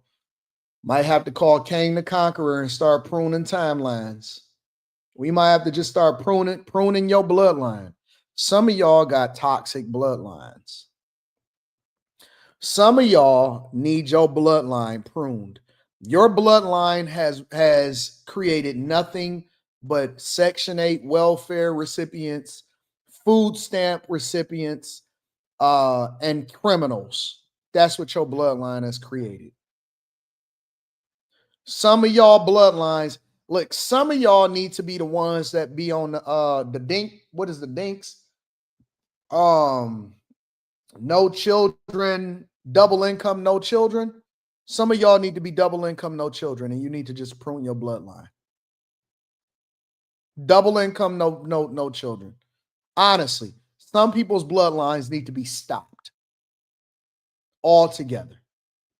Altogether. Call the TVA and have them prune your bloodline. Because honestly, bro, honestly, some of y'all don't have nothing but demons in your family. If you go over some people's side of the family, have you ever talked to a girl, for you guys that's been out here a little while, that's been outside a little while? Have y'all ever went and talked to a girl and her mama's side of the family is cool, but the daddy side of the family is all demons? That she don't want you to meet the daddy side of the family because they all demons? And the daddy then probably had 9 children by 9 different women, and they all over, and you don't get to see who these people are until it's the funeral time. And then when the funeral come, the girl that you take to the funeral, because you her boyfriend at the time, and so you think you're gonna be with her forever, so you there for her in her situation. You don't know that you never gonna talk to her again in about a year, so you there for her, so you try to be there for her. Oh man, I gotta be there for my girl, her dad died, so you go with her, she go to the funeral, and then she meets all of her brothers and sisters, right? And then she want to have a relationship through the father because they all look together. Them ain't your friends. That ain't your brother and your sister. You don't know them. That ain't your people. Y'all not even the same. Y'all not the same.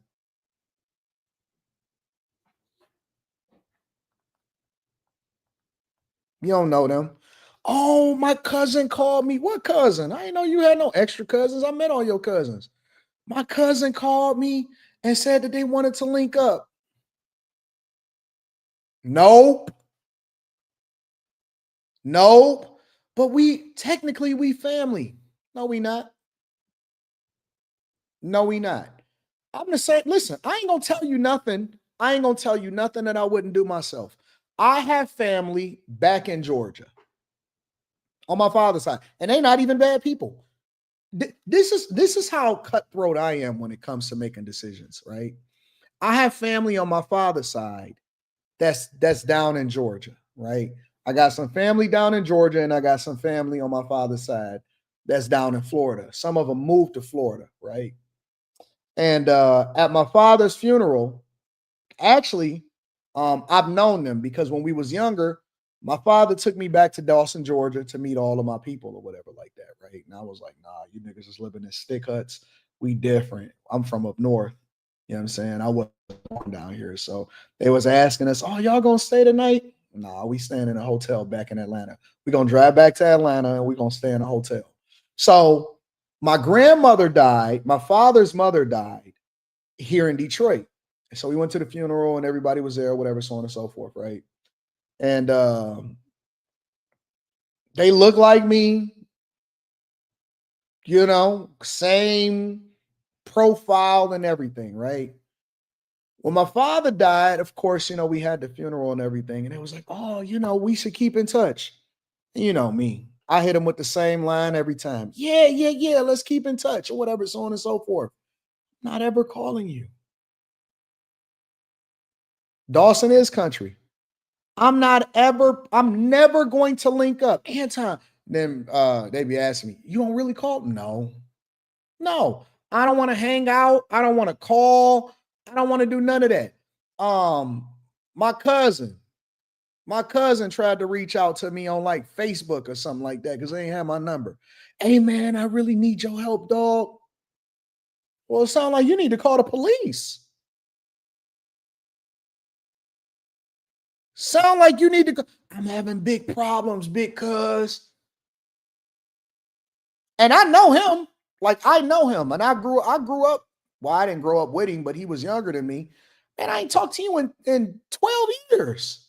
Because, man, I need you to pull up, man. No, never. I ain't talked to you in 12 years. I don't know you. Last time I heard from you, you was over there talking to a snow bunny and she had you turned out. That's the last I heard. And I said, man, don't ever come to me with no information about what nobody else is doing. I don't want to know that. I ain't even trying to be familiar with it. What's up, big cuz? I said, no.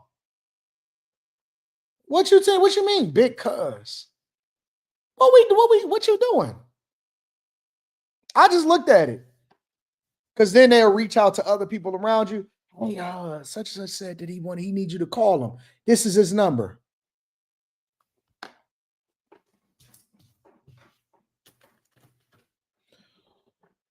I treat it just like a basketball. Where's the basket? Where's the trash can? Oh, it's right there. I'm shooting basketball with your phone number, bro. Call me. What you calling me for? I can't help you. You're trying to pay for a coaching call? You better join the Bag Chasers. You better get in. You trying to learn about crypto? You trying to learn about content creation? You want to know about stocks? 8 things we look for when we're looking to invest in a company. You better join the Bag Chasers. That's my family. My family is the Bag Chasers. That's it. I don't know nobody else. You gonna go back down and visit your family? I seen them back when I was like 9. My dad took me down to Dawson. I seen everybody. Oh man, this is what y'all living like? You want some barbecue? You know, bugs be getting, hey, what the heck is that? I told my older brothers right then and there, I'm never coming back down here. I'm never coming. I can't wait to get back to the hotel in Atlanta. That you ain't never gotta worry about me coming down here and coming back to my roots. This is not welcome home, Roscoe Jenkins. I ain't never coming back down here. Ever. Get me to Detroit ASAP. Coming to visit y'all. You can come to a show. We got the show. We got a show that we putting on. We got a Patreon meetup that we doing. Hey, big cuz, You coming back down here? Nope. What's good, family? Just turned 44. Yo, shout out to you. Congratulations, Shell Shot. Just turned 44 on Sunday. Been working these 13-hour shifts since. Big Unc out here tired, but it don't stop. Shout out to you, big dog. J Legend Sports says, hey, Anton, I emailed you. I need your help and advice ASAP. I'm in a jam. You sound like my cousin.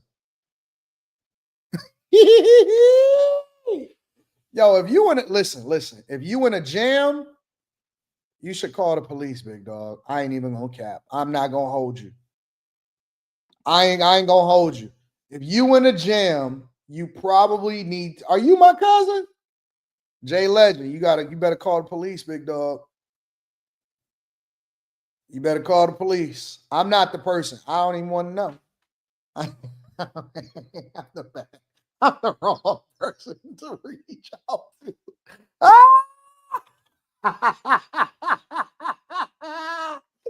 Yo, dog, if you are in an emergency, you should call the police. Please don't even reach out to me. I don't know. I don't want to know. I don't need to know. I'm the wrong person to hit. I'm gonna tell you right now, bro. I am the wrong person to reach out to. You don't. If you in a jam, you're gonna have to call somebody else because I'm not the person to reach out to. I just told you what I did to what I do to my own family members that I know that I was younger raised with. I'm not gonna ever you don't want to do that. Honestly, bro. Woo! And you ain't got no titties. I'm really not gonna reach out. You ain't got no titties. You ain't even bad as hell. Like you might have been able to get to me maybe like 8 years ago if you had some titties. I'm in a jam. Come, I need to talk to you. All right, what she look like?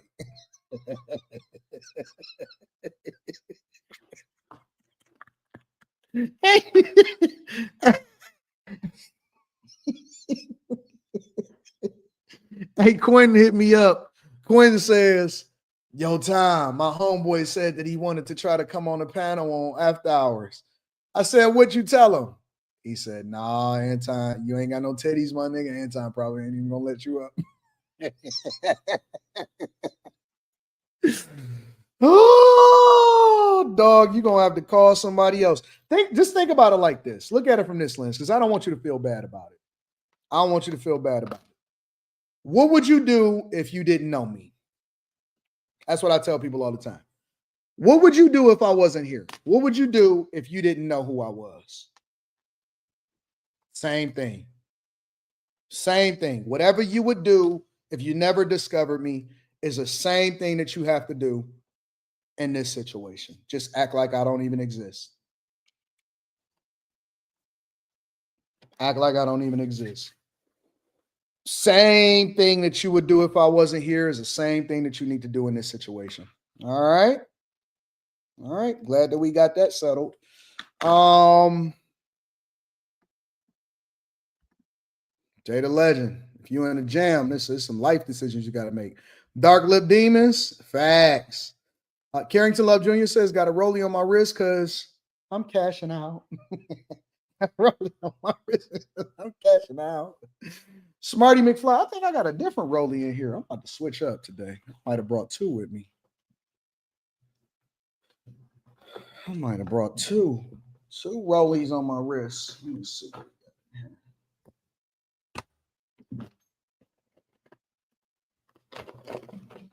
I got another one.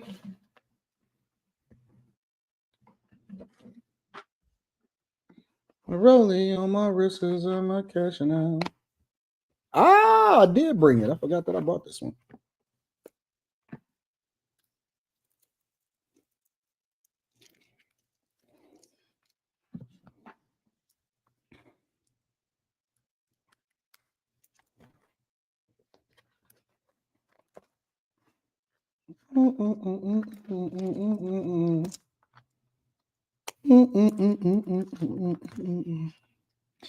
No, sir, this is not a man purse. This is a book bag. I do not wear man purses, okay? This is a book bag. All right. Y'all always want to make something gay.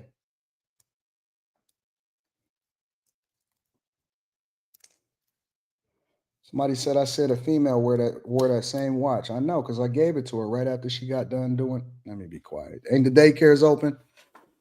Got the blue face on them. Blue face. Dreads with the bird chest. Well, he was only 12 years old. In Florida, we Gen Xers got ass whooped with extension cords, belts, flip-flops, palmetto rods, and paddles, aka F around and find out a whooping. Shout out to Master Irrigation. Self-Made Forever says the thing is, the sons are becoming their fathers. This is what happens when women call good men lame and praise criminals.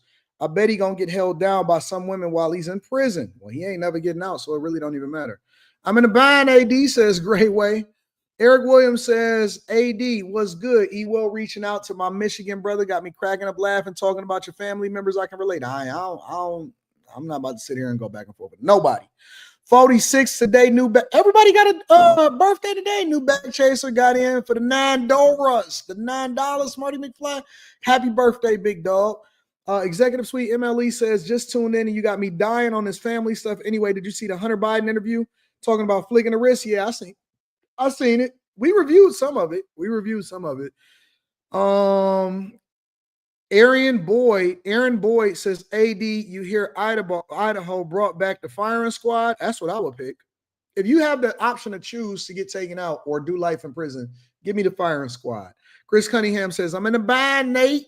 Victory Podcast says, just found out someone stole my back license plate. Why do people do this? I have no idea. Manuel AG says, yo, Anton, I just learned I'm your cousin 8 times removed. Can you help a cousin out of a jam? You're going down. If you waiting on me and you don't know me personally, you're going down. You're going down. Matter of fact, listen, you probably don't want to call me. If you don't know me personally and you asking me and you say, yo, I'm in a bind, I'm in a jam. You don't want to call me, though. I might, because if you pop up in my door, I'm going to call the police. And then you just going to get caught faster. Like if you're a person that did a crime and was like, oh man, I'm in a jam.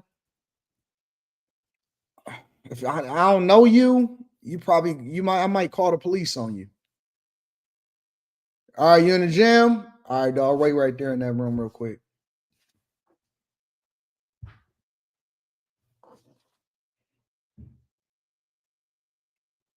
You know this guy? Yeah, the address is 777 9311 Criminals Way. And no, he right there in the front room. I'm gonna try to hold him. All right, cool. Now send the police ASAP. Send everything you got. Send the SWAT team too. All right.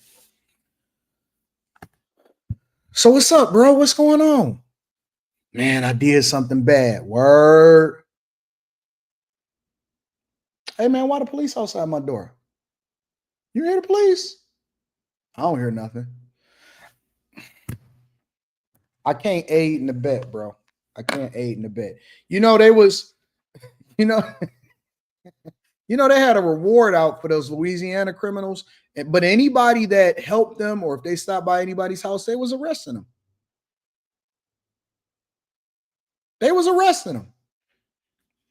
So I don't want to get caught up in that. I got a lot to lose.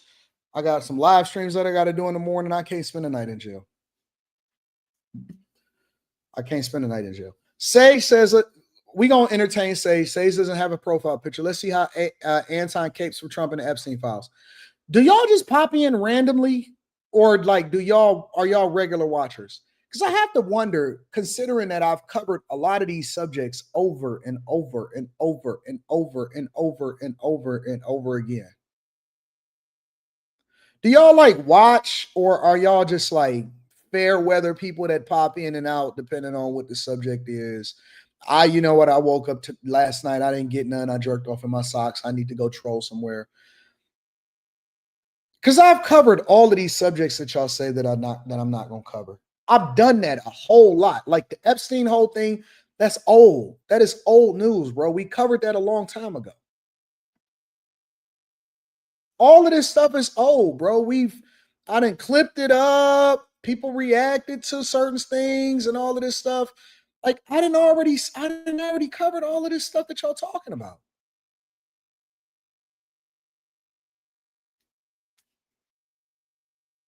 Anyways, make sure you hit a like for the algorithm, subscribe to the channel, and turn on notifications. Let's move over to Candace Owens. So, Candace Owens, she always hinted at this. She said that French President Emmanuel Macron, and I caught a couple of her live streams because I wanted to see what the sentiment was. And she said that French President Emmanuel Macron had did a lot, including reaching out to President Trump about having Candace Owens stop talking about his quote unquote wife. She said that Trump said that it looked like a woman to him, that the trade deals, it would be a favor if she stopped. Obviously, she didn't. She also went on to reveal all of the things that she says point to the idea that Emmanuel Macron's wife is really has a penis. All of these different things, right? And so he has been sending all of these things that she continues to reveal to her live streamers and her viewers, and she be having all kind of motion. Candace Owens will have 1 trillion people inside of her chat watching all of these things. And so, you know, I guess this was the inevitable thing that was going to happen. She is now being sued by the French president, and this is what is going on. Y'all said she got the receipts and all of that stuff. Maybe. In this conversation, I am here to have a conversation about the lawsuit. I don't know whether it's a man or a woman. I don't get involved. I don't see the relevance, but we'll go into that. French President Emmanuel Macron and his wife Brigitte are suing right-wing podcaster and conspiracy theorist Candace Owens. The defamation lawsuit filed today in Delaware claims that Owens has engaged in a, quote, relentless and unjustified smear campaign against the couple. The complaint goes on to allege that Owens spread outrageous conspiracy theory that France's first lady could be a man, that the Macrons are related in committing incest. Jerry says, let's talk about this, Jerry, before we get into the rest of this. All they had to do was submit photos of Bridget as a child. Let's say, for the sake of conversation, hypothetically, that Bridget was a girl as a child, okay? Because I don't know either way. Doesn't make any difference to me. Doesn't really hit my radar. I don't find it interesting enough to cover. Let's say that Bridget really was a girl at the child. I understand the age gap relationship is dumb as hell. I don't get it, but whatever, right? Would you send it to a right-wing podcaster that's going off on you? If somebody is going off on me, right, and making me look bad or trying to use me as clickbait in order to get views, and I don't agree with their sentiment, why would I send them something to make them, to prove myself to be innocent? You see what I'm saying? I would never, you know what I'm saying? Like send personal information to somebody so that they can talk. And it doesn't even mean that you're going to stop them. It could mean that they could be talking more about you. You know what I'm saying? Because I would never go and dig up a baby photo of somebody that, or go and try to prove myself to somebody. Yeah, I would maybe talk about it as a podcaster if I got a platform to do so. But it ain't no way in hell that I would ever even entertain it as far as like trying to send somebody my chick's baby photos. I would never do something like that. Y'all got to look at it from the lens also when y'all being objective of what you would do if you were in the situation.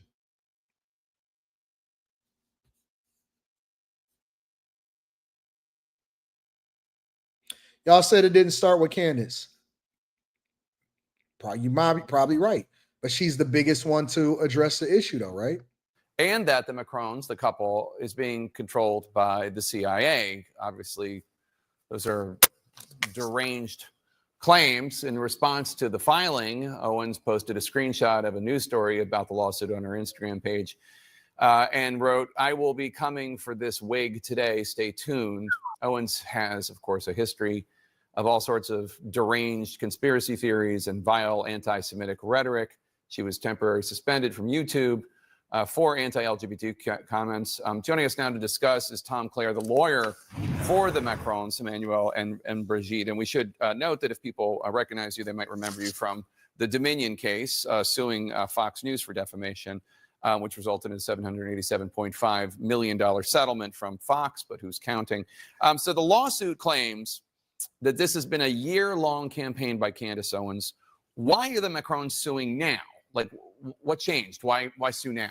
Well, this was really a last resort.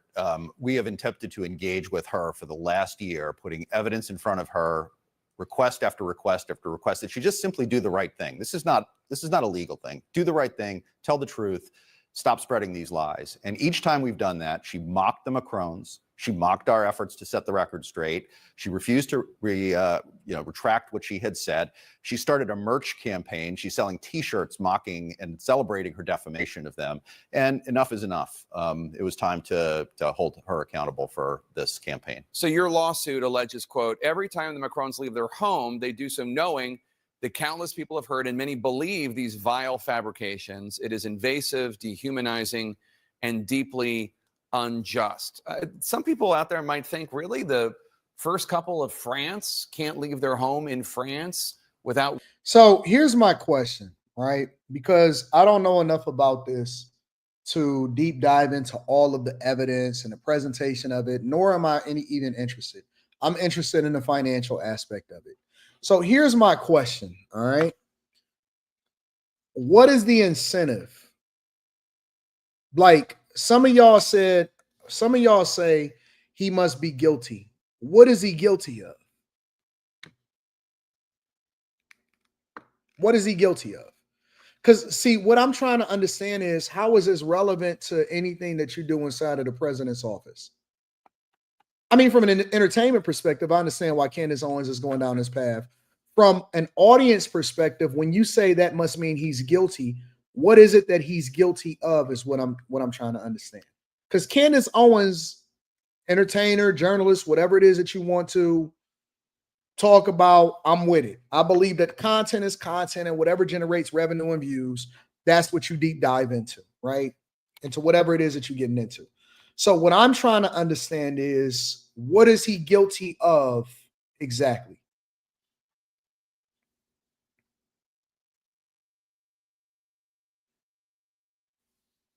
And maybe y'all can give me some insight. No. Don't do that. Go watch her show and find out what. No. We're not going to do that. You said he's guilty inside of the chat. What I'm trying to understand, because the chat is my assistant for the show, is what exactly is he guilty of, is what I'm saying. Being a predator? How is he a predator? If he's the younger person in a relationship, how is he a predator? I may not agree with anything. I may not agree with his lifestyle, nor do I even care because he's French. He's not even American. But what is it that he's guilty of? How is he guilty of grooming if he's the younger person? I want y'all to be free thinkers.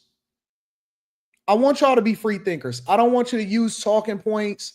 I agree, AJ Wise. People just be talking. I don't want y'all to use talking points. I don't want y'all to do any of that. I want you to stand on your own 2 feet and substantiate your argument. What is he guilty of?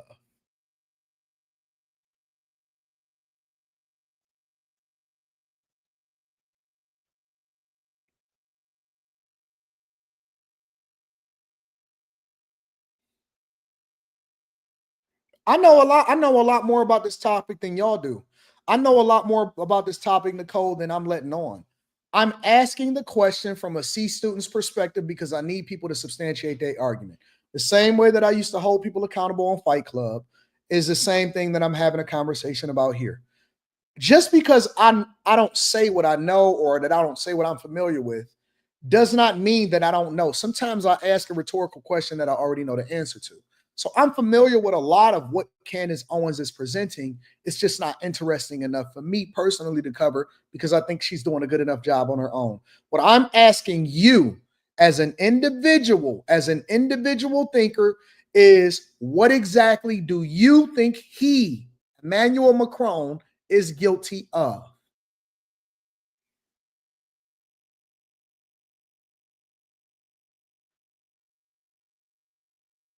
I know the wife, I know the age gap, I know how long they've known each other. I'm familiar. What is he, Emmanuel Macron, the French president, guilty of, is what I'm asking.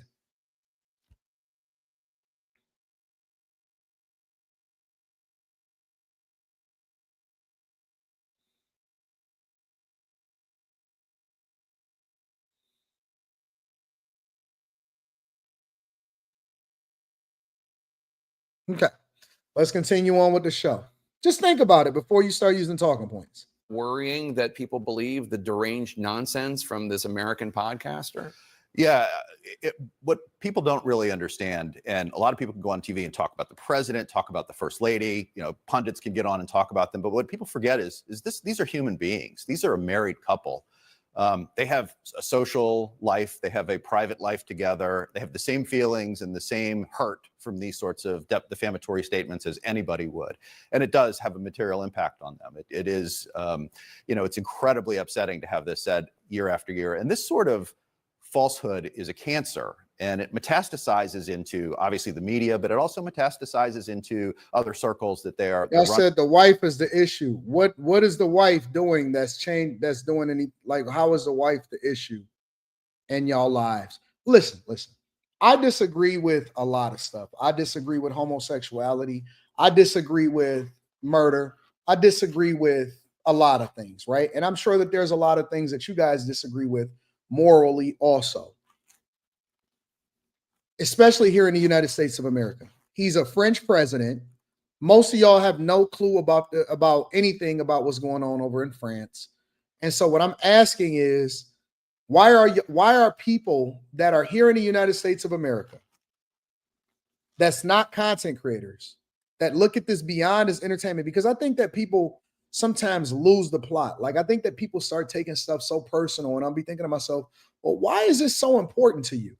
I disagree with a lot of things. At the same time, outside of entertainment, I promise you, I don't care at all what people do inside of their own home. If it's not involving children, if they're not breaking the law, if it's not causing me more taxpayer dollars, whatever. What I'm trying to understand is, what is it that got y'all in a tizzy about this? Because I don't even care about anything that doesn't happen inside of the United States of America and my tax dollars. Again, I can disagree with something, I can find something entertainment, but why is people so hurt about this? Like, what is it about this that's really getting to y'all?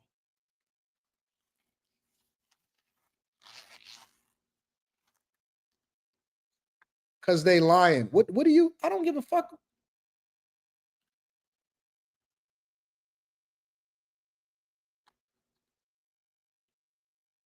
Maybe it's just all entertainment and people get all into it for entertainment.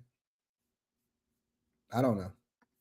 And they get asked about it, of course, even in the circles that they run in. They get asked about these campaigns, and they shouldn't have to go through that. It's pretty horrible. She also engages in Holocaust denial and all sorts of anti-Semitism. She just posted a video reacting to the lawsuit. She calls it a, quote, obvious and desperate public relations strategy. What's your response? Well, first of all, I'd like to thank her for that reaction to the lawsuit. She's only helping us with our claim for punitive damages by expressing no remorse and obviously doubling down on these falsehoods. But I don't think she's going to feel the same way about this being a public relations stunt after her deposition and after she has to sit for trial. So you're alleging that Candace Owens made these allegations despite knowing that they were false. I don't know that she knows they're false. I mean, she says a lot of crazy, just completely insane, hateful stuff about Jews, about the Holocaust, about, like, I don't know what she knows to be true or not. She says a lot of lies. How do you know that she's lying as opposed to a deeply disturbed individual? Well, it could be both, of course. It's one of the reasons why our complaint is 219 pages long. We wanted to lay out exactly that. We wanted to explain to the court, and we wanted to explain to the people that will see our lawsuit how we can prove that she knows it's false.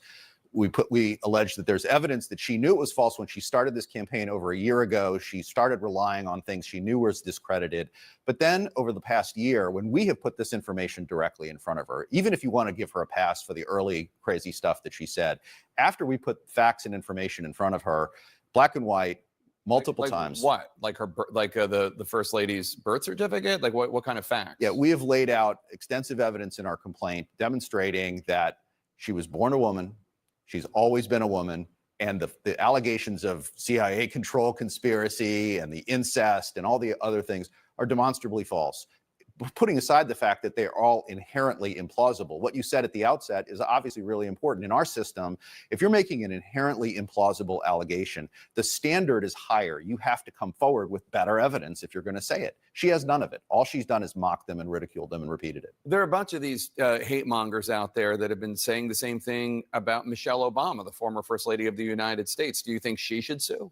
Well, I haven't looked at her claim, but I believe that everybody has a right to their reputation. And I think our Constitution makes that very clear. Defamation is not protected by the First Amendment. And if it's impacting Michelle Obama or anybody else, they have a right to access our court system and have a trial. In our system, that's the way we determine truth or falsity. We do it in court, we do it with rules, we do it with legal standards, and it's a place where evidence matters. And that's why we've taken Candace to court where we can actually have a trial on the truth. You're asking. Now, here's my take on this, all right? I'm going to just give my authentic thoughts and my authentic take. All right, this is where I stand on this situation. I don't know if it's false, all right? I don't know if it's true or if it's false. I think that people in general are so easy, regardless of whether it's true or false, that people in general are so easily manipulated and swayed to believe something, regardless of what it is, depending on who the person is that's saying it. And that's the big thing. It's the person who's saying it. Why am I saying this? Why is Anton saying this, the person that's saying it? Well, this is why. Because now that they have taken it to court, and the one thing I know about court, and it's the reason why a lot of people settle. I believe it's the reason why Shannon Sharp settled his lawsuit with the girl. It's not that he felt like he did anything wrong. It's because if you start to go to court and you start to go into the discovery process, similarly to what happened with Diddy, you start to find out details about what happened or who was doing what, and it could really ruin your reputation and it could go bad even if you are innocent. A lot of people settle because, the discovery will then reveal other things that maybe they didn't want to get out, and so they'd rather just pay and make this go away rather than try to prove their innocence, okay? Here's the key. Here's the key. If they are willing to take this in court, which again, let me preface this by saying that I don't know whether it's true or not. I don't even understand the relevance of it. If they are ready to take this in court, then this means that they are probably prepared. Probably. You got to be informed. I can't see any lawyer taking this unless he actually knows that you are telling the truth. Then that means that they know, or in some way, case, or form, in the discovery process, that they are prepared to prove that she is actually a woman. If that is the case, and if they actually can prove that she is a woman, here's the question that I have to you guys. Here's the question that I have to you guys. If Candace Owens is wrong, and all of you guys that are sitting there texting me and going back and forth and stuff, or everybody in the chat that's automatically saying that it's true because she said it, or because you think that she proved it. If Candace Owens is wrong, does her reputation take a hit?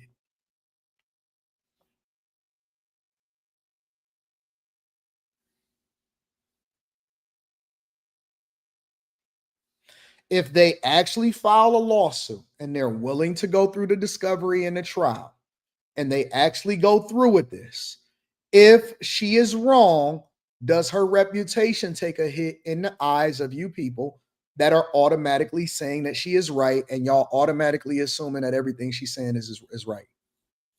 Nope, you can't say that, Mika. You can't say that journalists get it wrong. That's not because I've heard, listen, I've watched the live streams and I've heard Candace Owens says his wife has a penis. I've heard her say that. She didn't say this is what the evidence shows and that's it and just leave it there. She said that this is what I've discovered. This is what the evidence shows. This is how I can prove this. This is why they are coming after me. They contacted Trump and told him to call me. If they can definitively prove that she is wrong, which I don't know if they can or not, does her reputation take a hit for standing on something that was unequivocally false?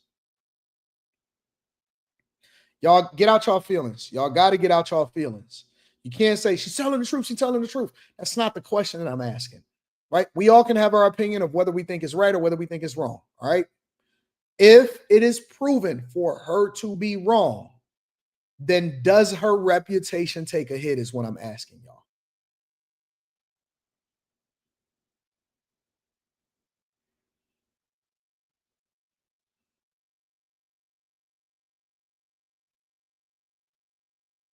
So, Mika, you are saying that her reputation does not take a hit if she is proven to be wrong.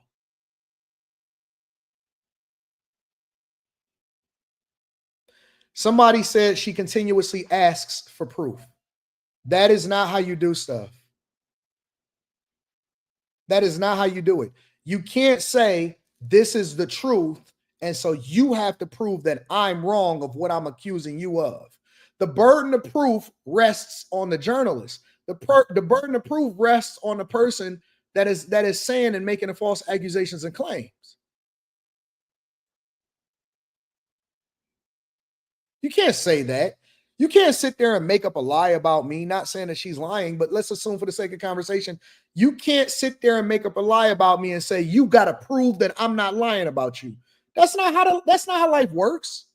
It may work in the court of public opinion. It may work in the entertainment industry. It may work because people like to be entertained or whatever, but that's not how it works in real life. You can't do that. You can't say that you're a journalist that proves something, but then if you get proved something wrong in court, you can then say, well, I wasn't wrong about it. I just got this one wrong.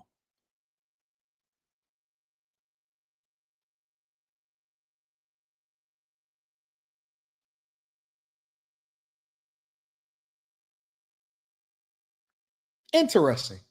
Interesting. Very interesting. Very interesting. So I guess we'll see. I guess we'll see.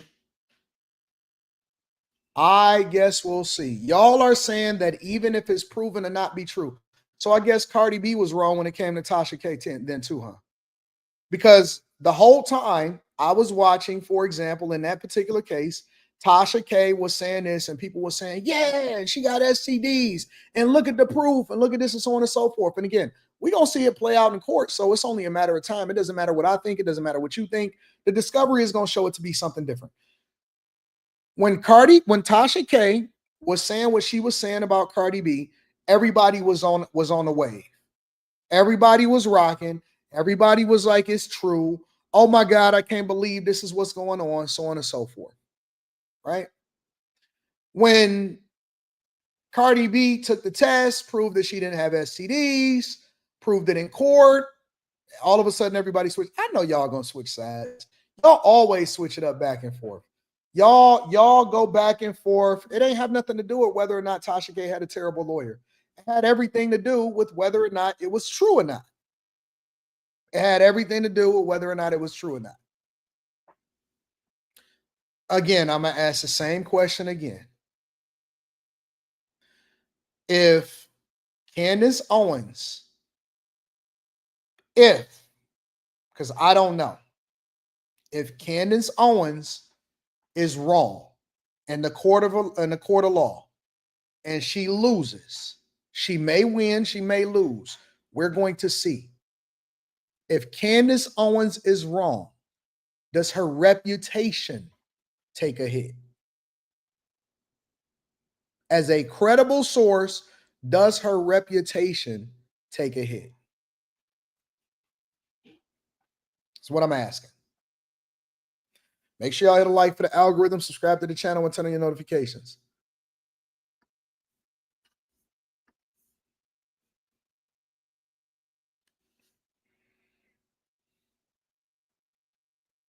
We're going to find out in court, Fabron. We're going to find out in court. It doesn't matter. Listen, I don't have an opinion. This is something that I'm not passionate about. I don't have an opinion one way or another. I can give a fuck about whether or not she got a penis or, whatever. I don't care. I'm not emotionally invested in it. I think it's entertaining, and I think that Candace Owens is one of the best entertainers and presenters on the internet. When it comes to this, you start to pique my ears because I'm very careful about whether or not I say that something is my opinion versus I say that something is a fact.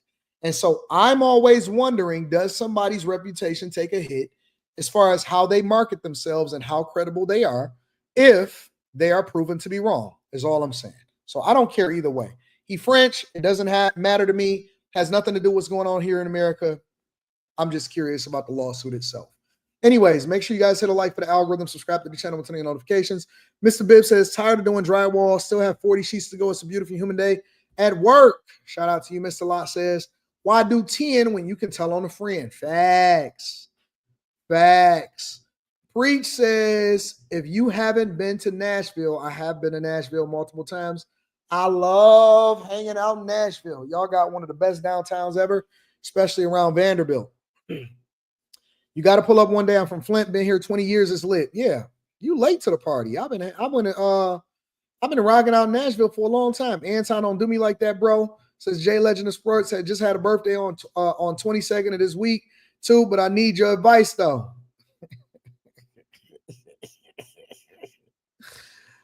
Oh my God, Jay Legend, you a funny guy.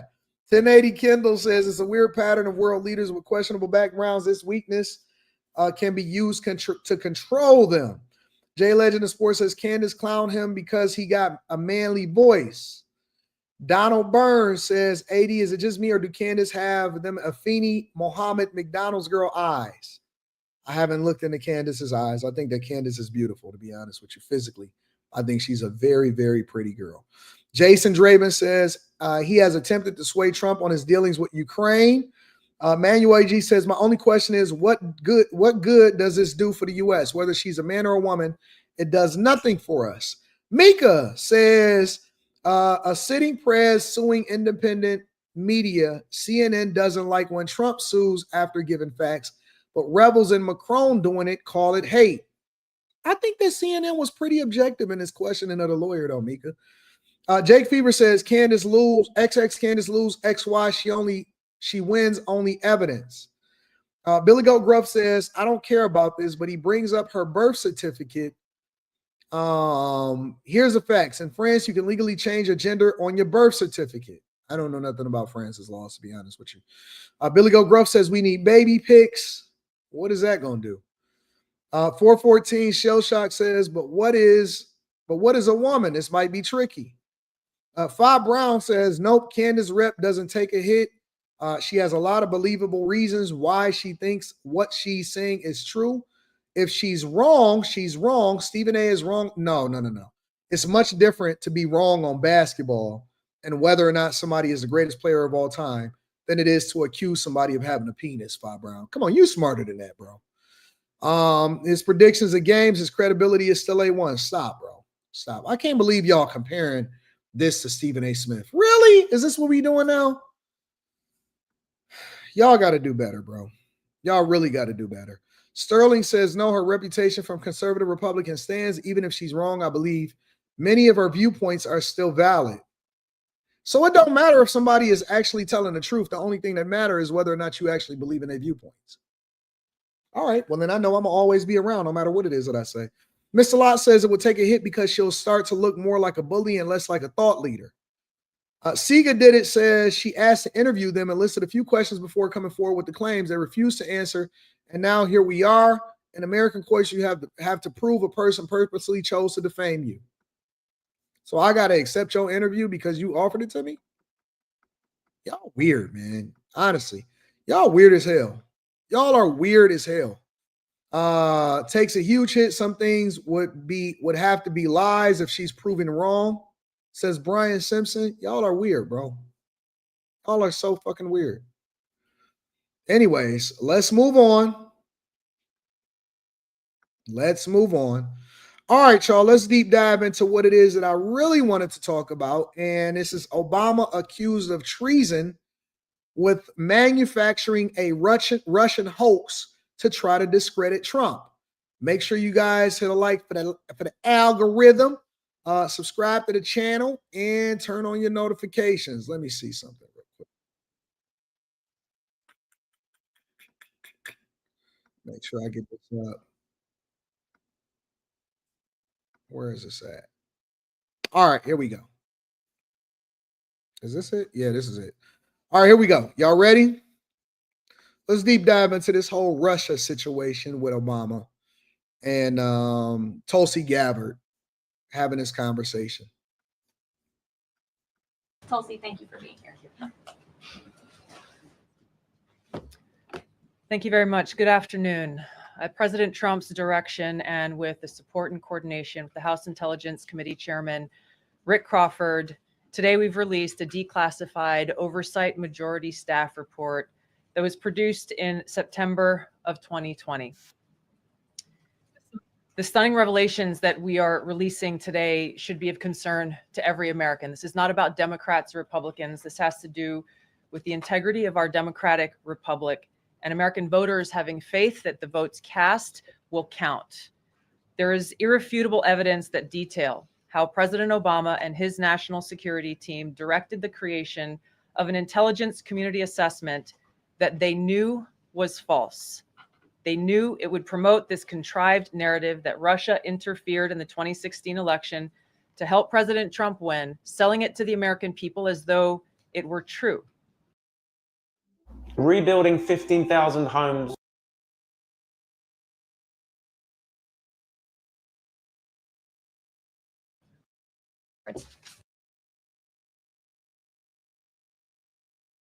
The declassified oversight majority staff report that was produced What? in We don't like September that. of 2020. Had to switch over to the premium account. Sorry about that, y'all. The stunning revelations that. that we are releasing like today should be of concern to every American. This is not about Democrats or Republicans. This has to do with the integrity of our democratic republic and American voters having faith that the votes cast will count. There is irrefutable evidence that detail how President Obama and his national security team directed. Tighten up AD. Why y'all tripping? I switched over to the premium account. Don't be that strict. All right. This is a live show. We figuring it out as we go. The creation of an intelligence community assessment that they knew was false. They knew it would promote this contrived narrative that Russia interfered in the 2016 election to help President Trump win, selling it to the American people as though it were true.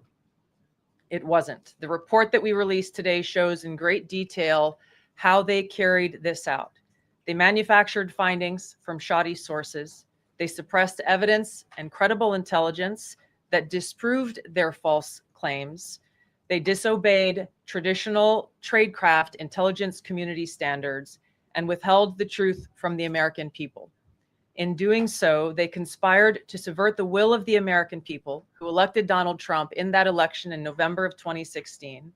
They worked with their partners in the media to promote this lie, ultimately to undermine the legitimacy of President Trump and launching what would be a years-long coup against him and his administration.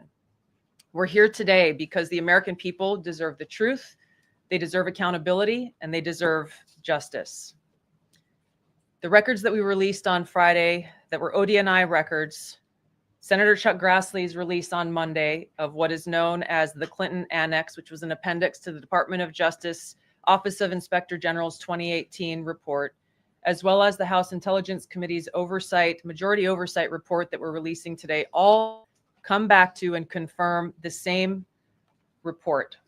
There was a gross politicization and manipulation of intelligence by the Obama administration intended to delegitimize President Trump even before he was inaugurated, ultimately usurping the will of the American people. I'm going to go over the key findings from the House Intelligence report, which investigated the claims that were made by an intelligence community assessment ordered by President Obama and published in January of 2017. First, Putin's principal interests relating to the 2016 election were to undermine faith in the U.S. democratic process, not show any preference of a certain candidate. In fact, this report shows Putin held back from leaking compromising material on Hillary Clinton prior to the election, instead planning to release it after the election to weaken what Moscow viewed as an inevitable Clinton presidency. In the January 2017 intelligence community assessment that President Obama ordered, John Brennan, who was CIA director at the time, and the intelligence community intentionally suppressed intelligence that showed Putin was saving the most damaging material that he had in his possession about Hillary Clinton until after her potential and likely victory. We really did believe that Hillary Clinton. Ain't that crazy to think about nowadays? Is that we really believed that Hillary Clinton was going to be the president of the United States of America when we look back at it in hindsight? It's insane to think that we was about to actually elect Bill Clinton's wife, pantsuit Hillary, into office. It's crazy. And that they were working their hardest. They were working relentlessly. Oh, come on now. Stop it. Stop. Y'all taking a portion? All right, have fun, y'all. Stop, y'all. I'm not going to let y'all cap like that. Most of us was liberal. I was liberal. I was on the verge of becoming conservative. But I can admit when I'm wrong. I can admit when I was a part of the go along, get along gang, and I was starting to wake up, and, I was liberal Anton. I had a gap in my teeth. You know what I'm saying? Come on, man. Y'all going to have to start being honest and saying, yep, you know what? I was off. I was voting along the same lines as the Democrats because I was programmed to think that you always vote Democrat no matter what. It's okay to be wrong.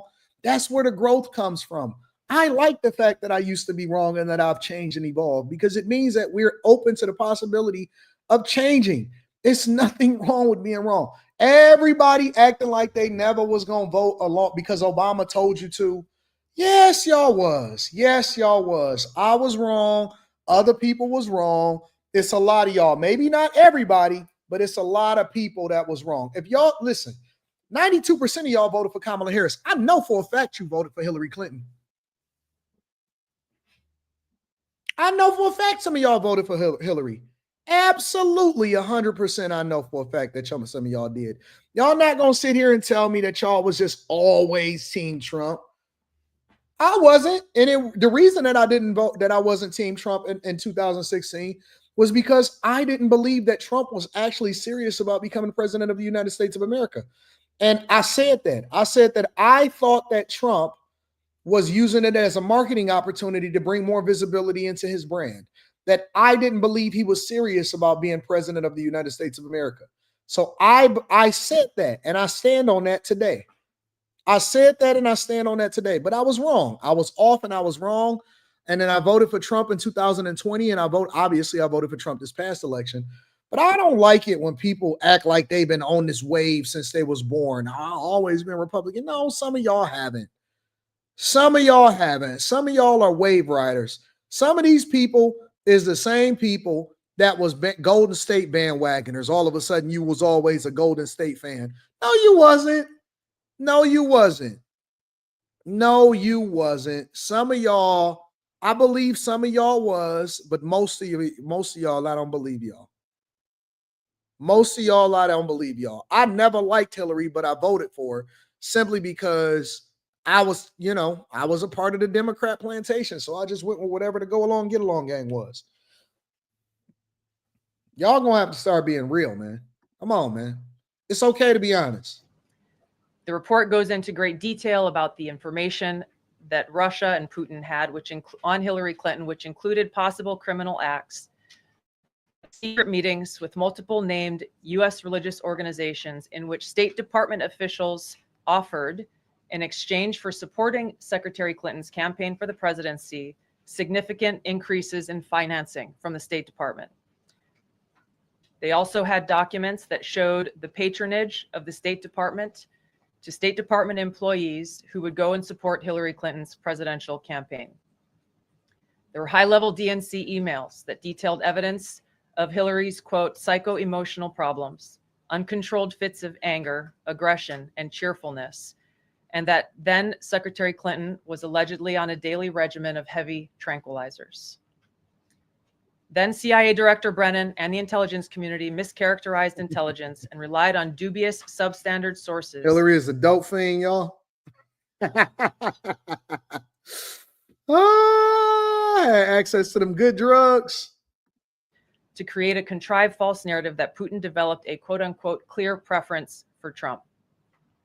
Brennan and the IC misled lawmakers by referencing the debunked Steele dossier to assess quote-unquote Russia's plans and intentions, falsely suggesting that this dossier had intelligence value when he knew that it was discredited.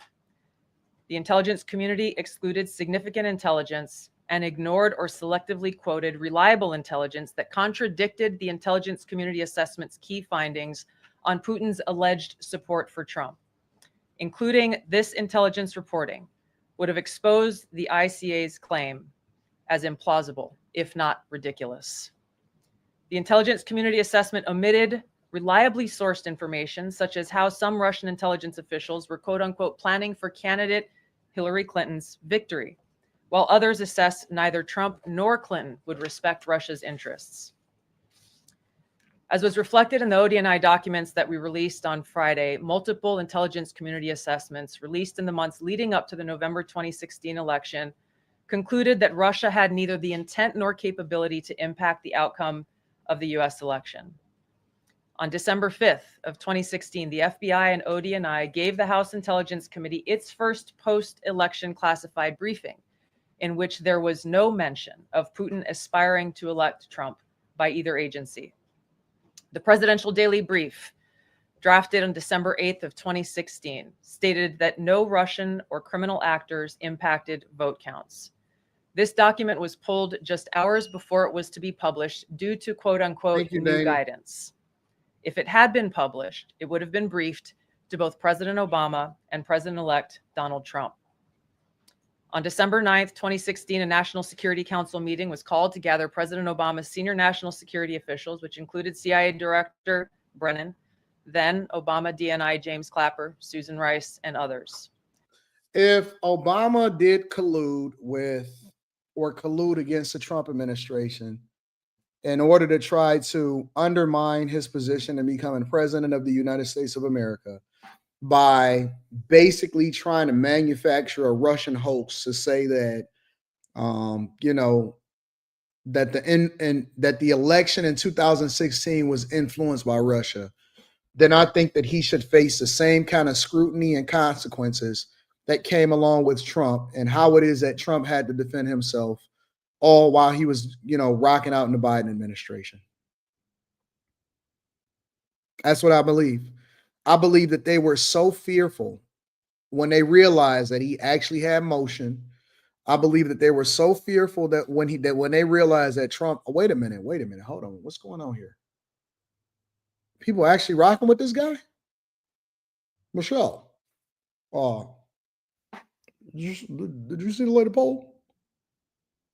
Say Hillary is not necessarily projected to win. She don't have the slam dunk. So this is what we're going to do, Michelle. Get the FBI director on the phone and have him call me, because I need to see what's going on with Russia. What do we got? What do we got on this guy? Who wants him to win? Russia? Okay. I believe that the Obama administration should face the same level of scrutiny. I don't believe any of these people are going to jail. Let's be very clear. But I believe that he should face the same level of scrutiny that the Trump administration faced when they were trying to take him down and preventing him from becoming president again.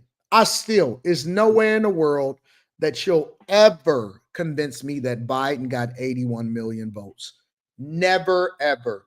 To the day I die, I will go down never believing that Biden got 81 million votes. It'll never happen in a million years. You'll never convince me. Ever. Ever. Ever. Ever. You will never convince me that Biden got 81 million votes in 2020 in the middle of a got dog pandemic. Eric D., you'll never convince me. Not in a million years. Nope, I'm not going for it. I don't know how they did it. I don't know what was going on. I don't know who counted, but I'm never going to go with that narrative, and you'll never convince me. Never. Ever. I seen how hard they worked. I seen bro, you know why I consider Trump the greatest president of all time?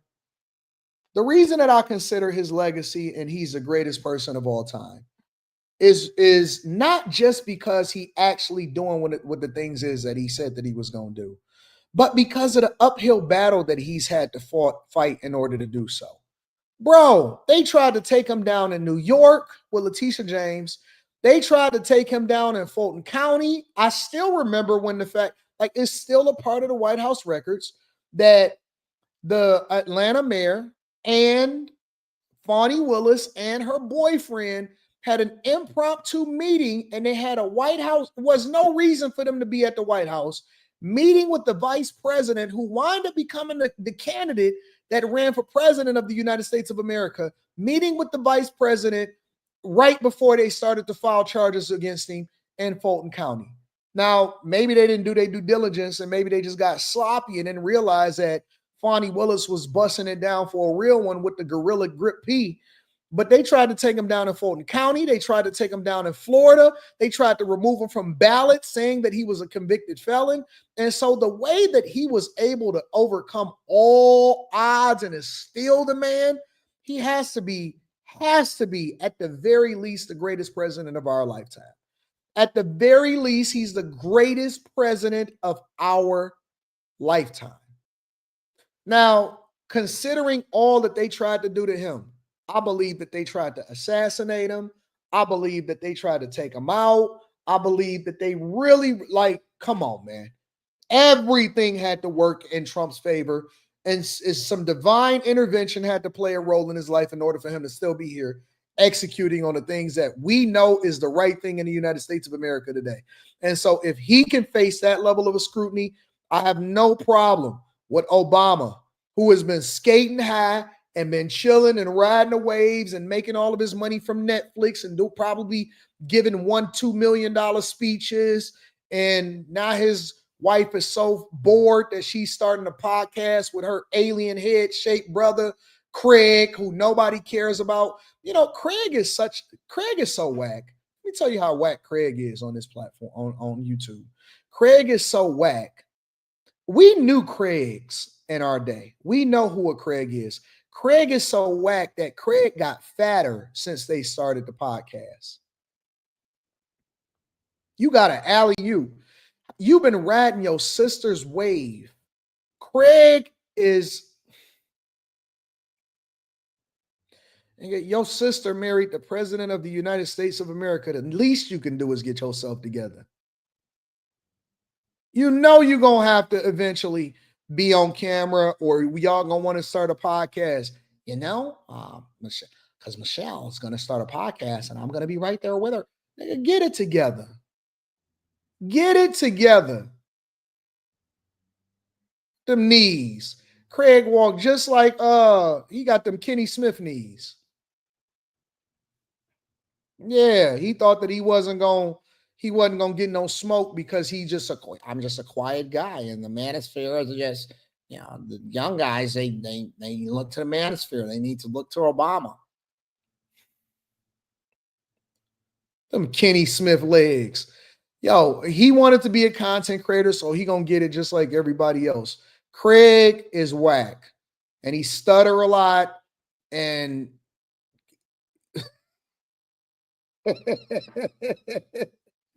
When is somebody gonna hold Craig accountable with them knees? I can't stand it. How tall is? Let me look at Craig Robinson. Craig Robinson.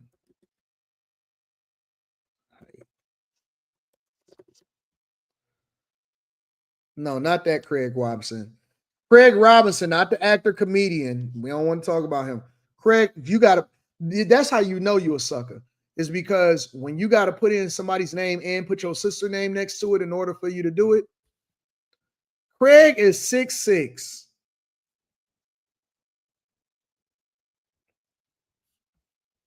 Just big. Just big for no reason. I had an uncle like him. He's just gonna ride your wife's wave the whole time. Got no information on him. Can't even deep dive in AI on Craig. He just there.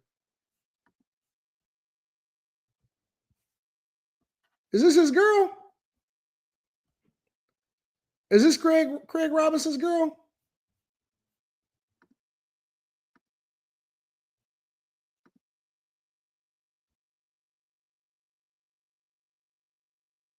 He divorced?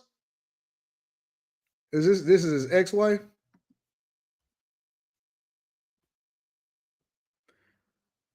Well, one thing about me is I like to be consistent. So wives are off limits and children are off limits. So wives and children are off limits. I don't do that. I do cap on people in the chat because I don't be knowing who got a profile picture or not. Wives and children is off limits, so we don't get into that. We stand away from that. But Craig, he not off limits because he a content creator and he big for no reason. Just big for no reason. Let's get back to the show. Following that secret meeting, DNI Clapper's assistant sent an email to the intelligence community with the subject line, POTUS tasking on Russia election meddling, tasking ODNI leaders to create a new assessment per the president's request. The House Intelligence Committee oversight report that we released today reveals that, quote, unlike routine intelligence community analysis, the intelligence community assessment was a high-profile product ordered by the president, President Obama. It directed senior intelligence community agency heads and created an intelligence community assessment limited to just 5 analysts using one principal drafter. This is not something that occurs in the normal path of producing an intelligence community assessment that reflects the views across the intelligence community. The production of this intelligence community assessment was subject to unusual directives directly from the president and senior political appointees, especially the former director of the CIA, John Brennan. The House Intelligence Committee oversight report. We get it. So essentially, they're accusing the Obama administration of manufacturing a hoax. Y'all crazy. Of manufacturing a hoax that ultimately said that Russia was colluding. And so they're saying that it was false and that he actually committed treason. Let me pivot before I actually go over to read any of the super chats. I want to cover the response to this because Tulsi Gabbard and Caroline Leavitt actually got some pushback inside of the White House. Obviously, we knew that they got some pushback. And the Obama administration is basically saying that Trump is trying to create a distraction away from something, which I'm assuming that they're assuming the Epstein files. All right. So let me get that up. And then we're going to give, our assessment of that. So let me see if I can find that. Here we go. All right. Caitlin. Thank you, Caroline. 2 questions for Director Gabbard. Just on this, Director Gabbard, you referenced the past intelligence reports and assessments on this, including that 2017 one that was signed off, as Ed noted, by every Republican on the Senate Intelligence Community, including the acting chair of the time, now Secretary of State Marco Rubio, who said in a statement that they did not find any evidence of Russian collusion, but they did find, however, it's very troubling, and they found irrefutable evidence of Russian meddling. One, are you saying that he's wrong in that statement that he made then? And secondly, What would you say to people who believe that you're only releasing these documents now to improve your standing with the president after he said that your intelligence assessments were wrong? Well, first, I want to correct something that you stated, which was. Let me say something. Caitlin Collins, I heard that she just recently bought a new house because she get into the bag. That lady, we could say what we want about CNN and MSNBC, but let me just say something. Caitlin Collins, whatever her agenda is, she is consistent. She does not stop. She goes and goes and goes, and she don't, a lot of people, they get mad. I seen that Joy Reid, for example, got mad at Trump and was pissed off and was, kept going back and forth saying that if Trump is insulting her or whatever, so on and so forth, blah, blah, blah. And that's the difference, I think, is between white women and black women. The difference between white women and black women is black women look at it as a slight. White women look at it as a compliment. They be like, listen, you said my name, I'm going to keep doing what I'm doing and I'm going to get even more visibility. Caitlin Collins leverages it in order to get more visibility and became a person that bought a new lake house. I'm telling you the truth. The difference between a lot of black women and white women is that black women a lot of times, or black people, they get offended when they get called out and not looking at it as a marketing opportunity for the president of the United States of America to even say or acknowledge anything about them. Caitlin Collins, as trash as she is and as relentless as she is, she stay asking them dumbass questions or the relentless questions or the uncomfortable questions that then keeps her name. Forget CNN. Y'all keep saying it's CNN. That keeps her name visibly in the media. She think about it. Caitlin Collins, this is the difference between a great content creator or a person that understands branding and a person that does not care about public perception, but cares about whatever it is that they need to do.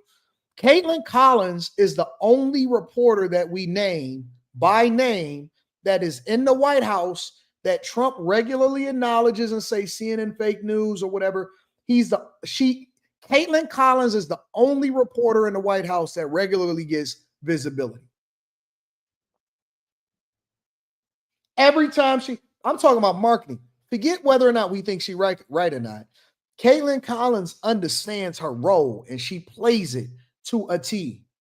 We always are coming back and saying, this is what Caitlin Collins said to Caroline. This is what Caitlin Collins said to Gabby. This is what Caitlin Collins said to Patel. This is what Caitlin Collins went back and forth with Trump.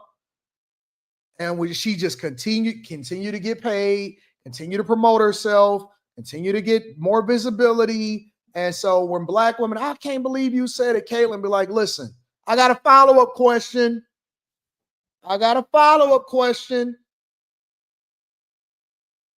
That's what she do. And we know her by name. Citing the Senate Intelligence Committee's report as being one and the same, I think you said the intelligence community. The Senate Intelligence Committee has a very different function than the Office of the Director of National Intelligence. The evidence and the intelligence that has been declassified and released is irrefutable. I'm going to let Caroline speak to Secretary Rubio. I'll speak to both questions. First, on Secretary Rubio, he put out a statement in 2020 following that Senate Intelligence Committee report, and he said what they found is troubling. We found irrefutable evidence of Russian meddling, which the Director of National Intelligence just confirmed for all of you, that Russia was trying to sow distrust and chaos. But what's the outrage in this that Secretary Rubio did not say at the time, the Democrats were saying at the time, is the fact that the intelligence community was concocting this narrative that the president colluded with the Russians, that the president's son was holding secret meetings with the Russians, all of these lies that were never true. And he also said at that time, we discovered deeply troubling actions taken by the FBI under Comey, particularly their acceptance and willingness to rely on the Steele dossier without verifying its methodology or sourcing. The Steele dossier that many outlets in this room ran as the gospel truth, and it was cooked up and paid for by the Clinton campaign.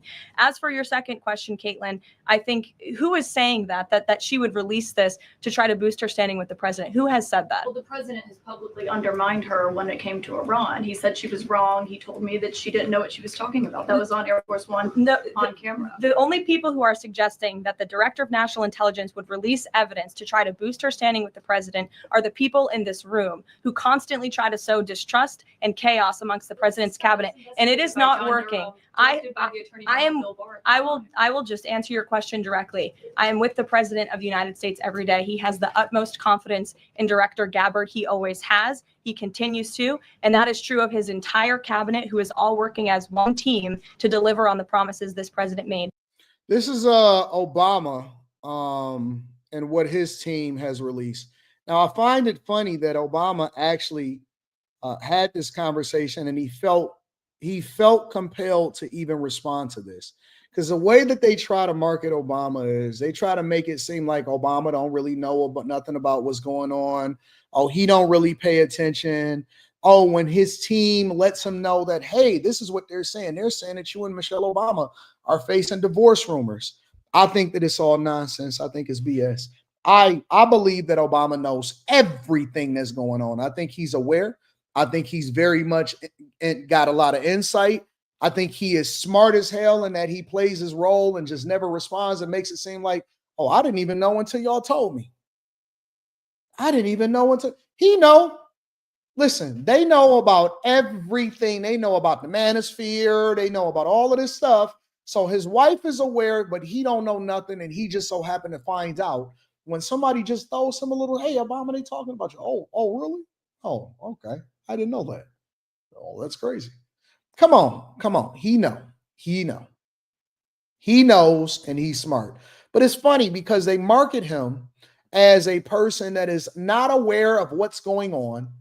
But in this instance, the minute that Tulsi Gabbard jumped up there and said that it's treasonous for Obama to have directed a Russian hoax in order to try to discredit Trump and try to boost up Hillary Clinton, then he had the nerve to respond. And so this was Obama's response to this whole situation. From their base and trying to shift focus, including throwing out baseless accusations. Oh, no. And she understood the question about Maxwell yesterday. I don't really follow that too much. It's sort of a witch hunt.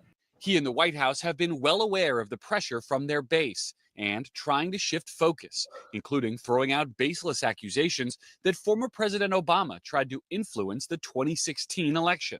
Yesterday, Obama's office issuing a rare rebuke, writing, "These bizarre allegations are ridiculous and a weak attempt at distraction." So what they are trying to insinuate, writing, "These bizarre allegations are ridiculous and a weak attempt at distraction." What they are trying to insinuate is they are trying to say that the Obama administration or his spokespeople are basically saying that this is just a distraction. And the reason that they're releasing this right now when they having this conversation is because they want to distract you from the fact or from the idea that Trump is not want to have any more conversations about Epstein. They're trying to say, listen, this is baseless. This is a waste of time. I'm never going to jail. It doesn't really matter. Even if I did, why are they having this conversation now? And they are trying to distract from the fact that this Epstein thing just won't go away, that people won't stop talking about it, that they not necessarily having conversations about the trade deals that they struck with Japan and China, and that is the thing that they want people to pay attention to. But instead, people keep asking questions about this whole Epstein thing, and people are crazy and they don't like it. And so in order for them to distract you from what's happening on that, now they want to call me treasonous. That is Obama's perspective.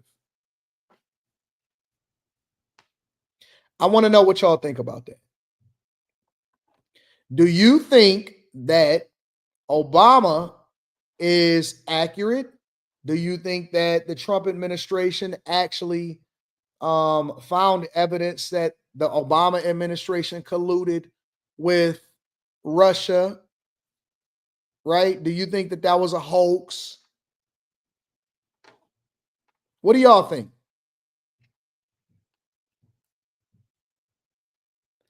I agree, Mark. I agree. Mark Griswold, you hit the nose on the head. in my opinion, I believe that two things is true.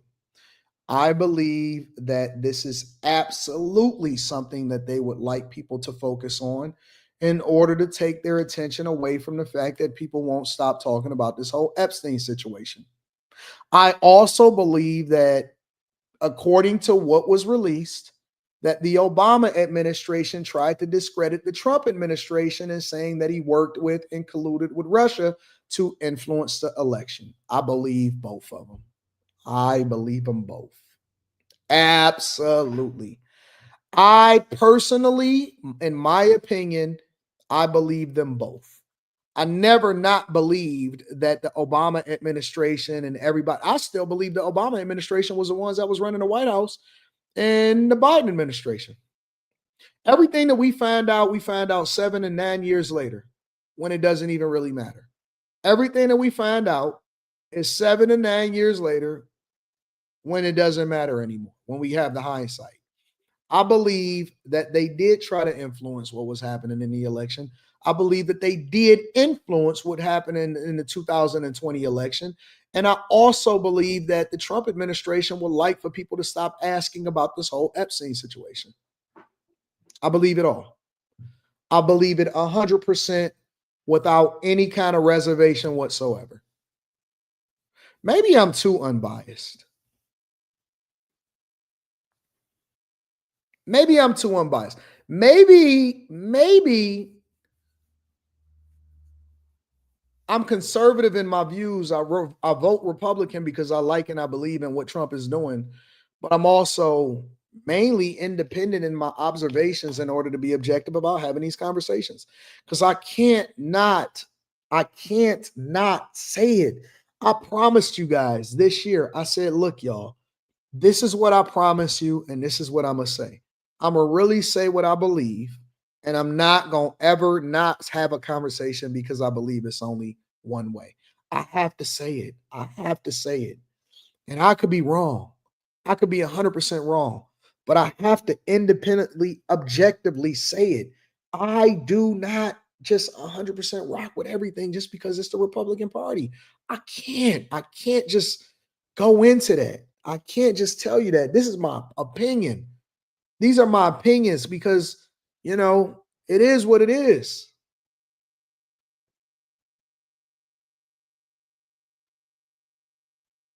I just got to be real. I got to be real. Do I think that the Republican Party is best for the United States of America? I do. I 100% believe that the Republican Party is the best thing for America. Do I believe that the Republican Party got some real deep, dark secrets that they don't want to get out? I do. I 100% do. Do I think that it'll affect my life if those secrets got out? I don't. So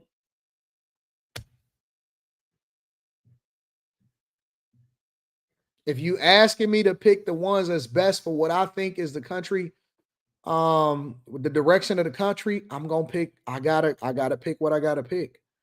At the same time, I can't not be objective in saying that what I believe to be true. I don't think that they want us to continue to talk about these Epstein files, nor do I care about the Epstein files. But if something else gets released that I think needs to be talked about as far as the Epstein files, I'm gonna have to talk about the Epstein files. I just got to talk about it. I do. And I'm not going to not talk about it. And that's why I don't take money from people, because I need to be able to say what I want to say when I want to say it. The freedom for me, once you get past, people think that money, that you should do anything for money. And I believe that you should do some things for money. You got to feed your family. You got to get to a certain level.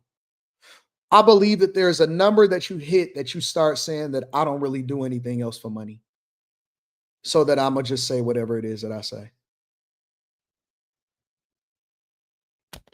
I believe that there should be a number that you hit that you can't say, listen, I'm going to keep on doing something, because we go to work and we don't always want to go to work, but we do it so that we can feed our family. That don't necessarily mean that we love what we do all the time.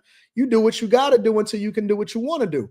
But once you get to the point to where you can do what you want to do, there has to be a number where you're going to say, you know what?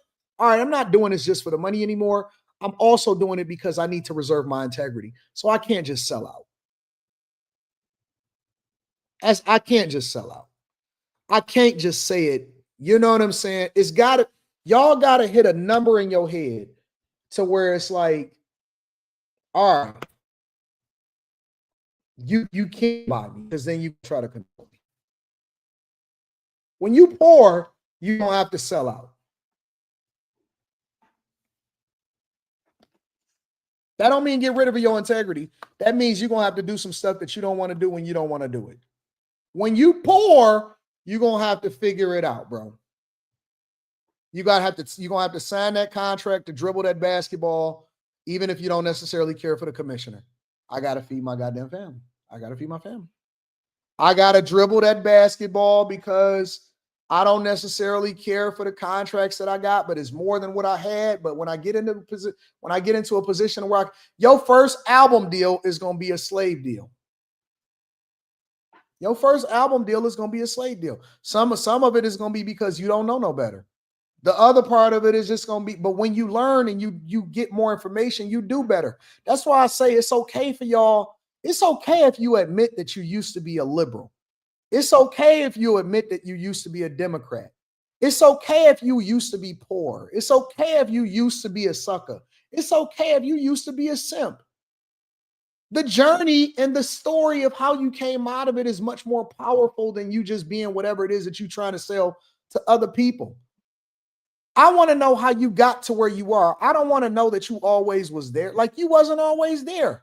You're supposed to evolve. You're supposed to be different. That's why I voluntarily tell people, man, I used to be poor as hell. I had money. I lost my job. I moved back into my mom's basement. Yeah, I was poor. Yes, I used to vote Democrat. I used to be liberal AD. Yes, I used to be this. But look at the story. Look at how I came out of it. This is how I evolved. And I'm going to be honest with you. I don't believe I'm going to be the same person in 2 or 3 years that I am today. Hopefully I evolve to be even more of a Super Saiyan. It's okay to at one point not know. That's called being young, dumb, and full of cum. At some point, you got to evolve. And when you get to a point to where you have power, you can't just take every dollar just because they offering it, because there's nothing else to buy. The only thing that you have left is your integrity and your word.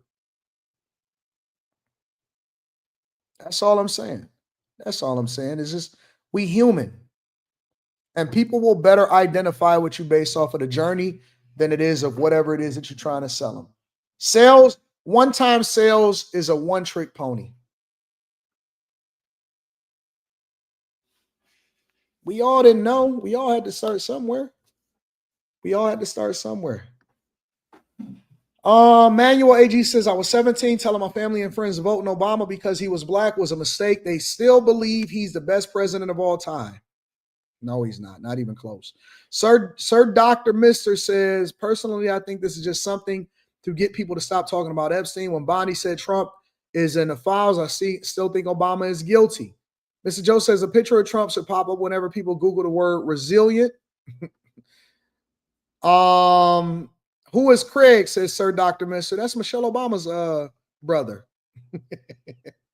Just Golden the Shell says, honestly, that Obama podcast is hard to watch. They hard on the eyes. You said they got a face for radio. Mr. Joe says resilient. I knew what you meant. Eric Harris says, I'm sorry, Craig. AD just going to do AD. Sir Dr. Mister says, so unknown Umar hasn't spoken out about his white wife. How y'all figure that Umar got a white wife? Where y'all hear that from? Five Brown. Five, why you change your name? You was Frugal Five a little minute ago. See, y'all only thinking I'll be paying attention. Five. Is this the rebrand? Five, you did the rebrand. You find the score Brown 34 now. Five, let me hold on. Five. What we got going on, big dog?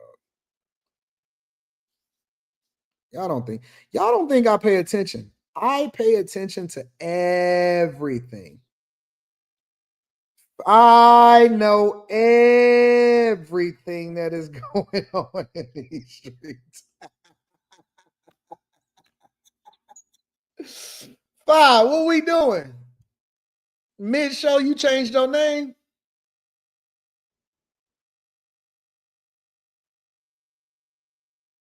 You didn't think I was gonna notice, did you, Fi? You was Frugal Fi a little bit ago. Now you Fi Brown 34. No.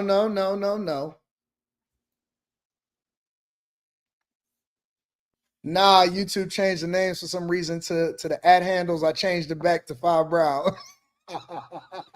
Y'all better not ever try to get one over on me because I'll be looking. I'll be paying attention. I'll be like, wait a minute. What did you do here? You added a profile picture. You doing this? You doing that? Yeah.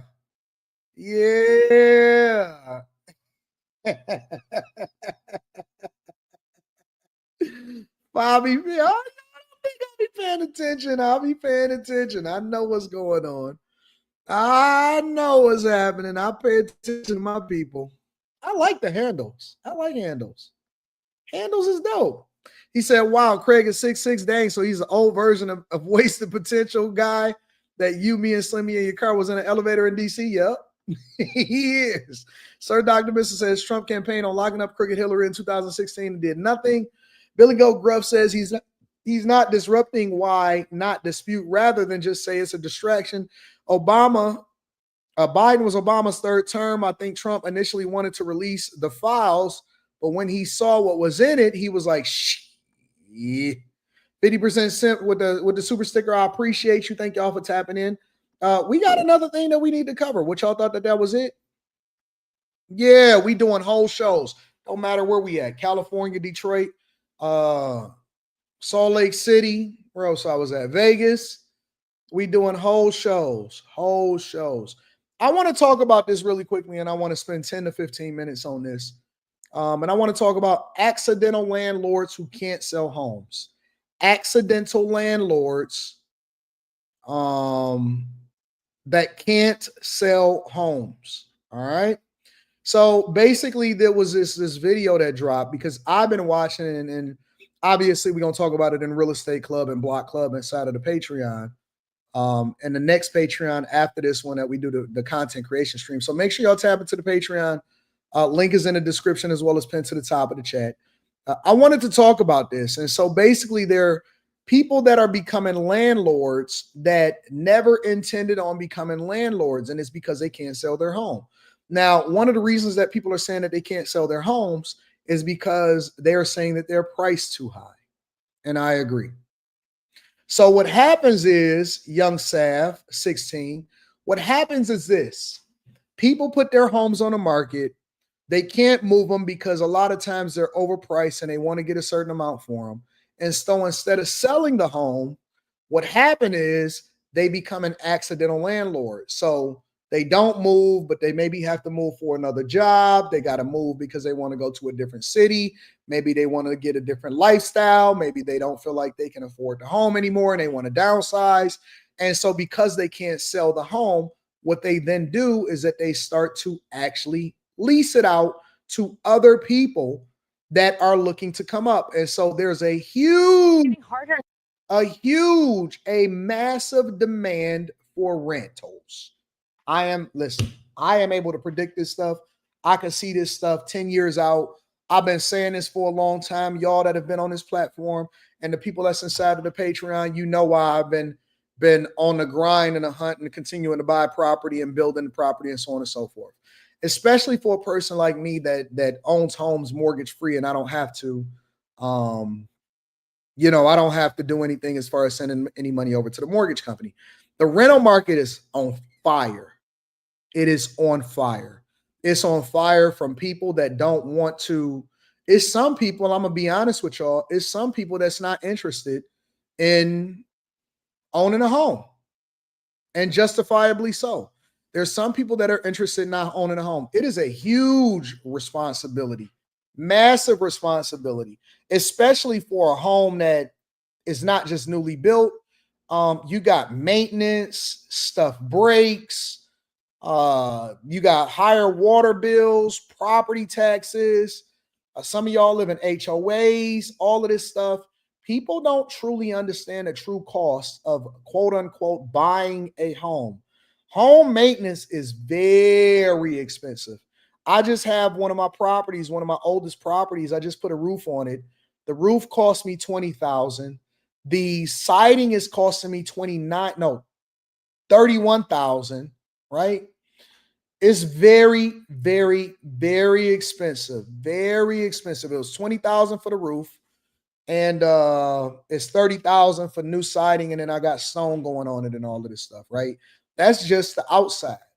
I thought I was gonna have to do new windows. The windows is in phenomenal shape, and it is what it is. So, it's very expensive.